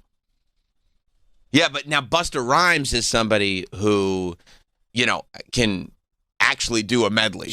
Like, you forget how many songs. Hits. Right. I don't even know if he did What the Dillio.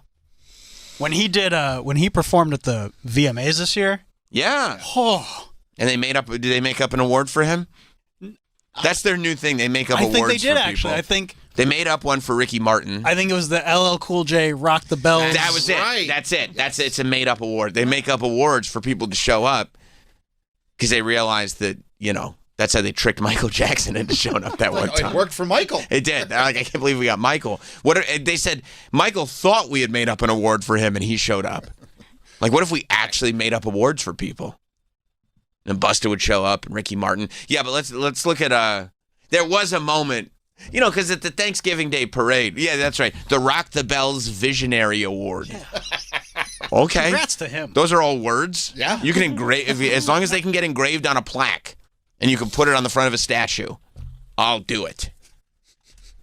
But like at the Macy's parade, it's kind of like a lot of Super Bowl halftime shows where they really can't leave anything to chance. Right. Especially because it's live and with the amount of acts that they have moving through. It's like a miracle that this thing gets pulled off. And the weather. Yeah, the weather and just the idea that like you have a minute with each act. They all have to pull up to the exact right spot and everything has to be timed. So, I mean, everything is lip sync. Not just the songs, but like the talking, the ad-libs. Really? All How do you of know? Because sometimes you look at the artist and when they're addressing like, hey, what's up, New York? Mm-hmm. Their mouths aren't moving at all. Because they forgot. I mean, everything has to be timed out to the exact second. That's right. But your performance you should attempt for your performance to match that. You don't want to, we know what's going on, but suspension of disbelief is still important. You have an example? Well, coincidentally, Busta Rhymes would be the example of he did record an ad-lib for the fine folks that showed up outside of Macy's, but unfortunately forgot to say it when he, Yeah. Hit it, Mike. Don't this hit make my people wanna jump. Don't this hit make my people wanna Could you pause for a moment? You remember that song, Don't This Hit Make My People Want to Jump, Jump? That's not the word. I think it is. Don't This Hit, because it's a hit. It is a hit song. So don't this hit. Yeah, that's how it goes. Make my people want to jump, jump. When I hear a hit, I want to jump as well. Yeah. I mean, that beat is sick. Right. So, and it is. It's a hit. It is a hit. It is a hit. So that hit makes my people want to jump, jump. And in case anybody's wondering, there's a lot of parents, like as soon as this came on, they started sweating. And when he said, don't this hit make me, no, we can all enjoy this together. I mean, Raphael's right behind him. Raphael's having a great time. Look at him. He's so excited. Raphael's like, I love jumping to hits as well, Bustin. Let's make sure the hit is what makes people want to jump, jump. Okay? All right, Raphael, we'll do it. At least that's an easy fix. I mean, I feel so good when I see stuff like this because, back in when Busta was really like, making hits, hip-hop was dangerous. People were getting killed for their rap songs, And, like, you had to be a really badass dude to be a rapper. Like, you had to be a tough and Busta was guy. And Busta was a tough guy. And it's like you had to look cool, and you had to be hyper masculine, and you had to all this stuff. Like, you had to have such an image and almost an air of danger about you. Like Mace. Like Mace, who wouldn't stop until he saw his name on a blimp. And Mace is a great example. You know what I mean? Now Mace gets to have a good time saying outlandish things on podcasts and making Cameron laugh. And I love to see that. Busta Rhymes hasn't aged a day. I love seeing Busta still look great, still, wearing fur, because that's what we do. It's a show of success. It's a show of great success. I'm sorry for the animals, but if you want to show, Could be fake. I don't think it's fake. Probably. Because you want to show that financially you're well off. And there's no better way to do that. Well, you'd have to use an animal's skin. You'd have to skin an animal in a really torturous way and then wear the skin as a jacket just to show the world that you've achieved a certain level of financial freedom. And I was just going to say to remind people who the dominant species is. That's right. That's right. That's right. That humans are still atop the food chain, and when humans are ranked, Busta Rhymes is up there very, very... While performing on a float with animals. I was just going to say, yeah, look who he decided to perform with. Unfortunately, though, those specific animals were a victim of man-made chemicals, mutagen. Oh. Yeah. You can still make shoes out of them. The mutagen of the turtles? Yeah. A lot of shoes. Yeah. More shoes than the average turtle. I really like the vest.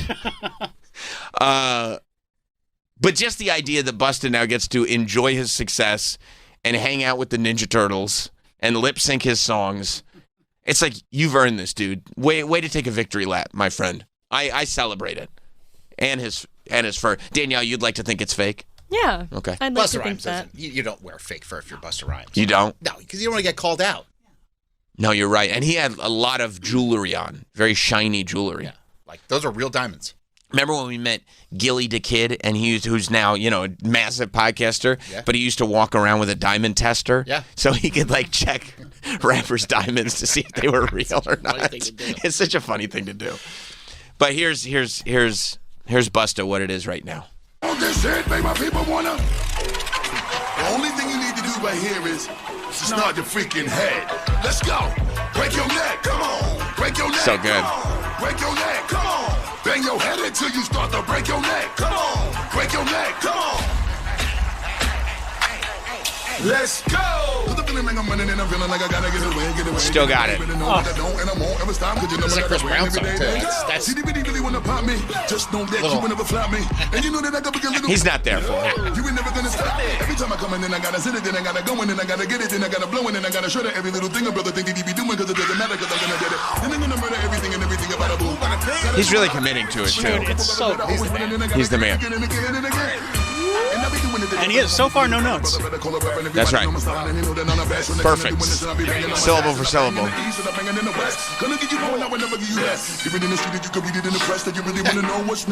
not even plugged in. No. Try check. Go back to... Sorry, I missed. The DJ's gear is not even plugged in. Right, when you thought it was impressive that the DJ could perform... Completely wireless. Wirelessly with his hands in the air. Not touching a thing. Wait until you see Busta's ventriloquism abilities. He throws his voice like no other. Right. I don't even know where the sounds are coming from because there's no microphone.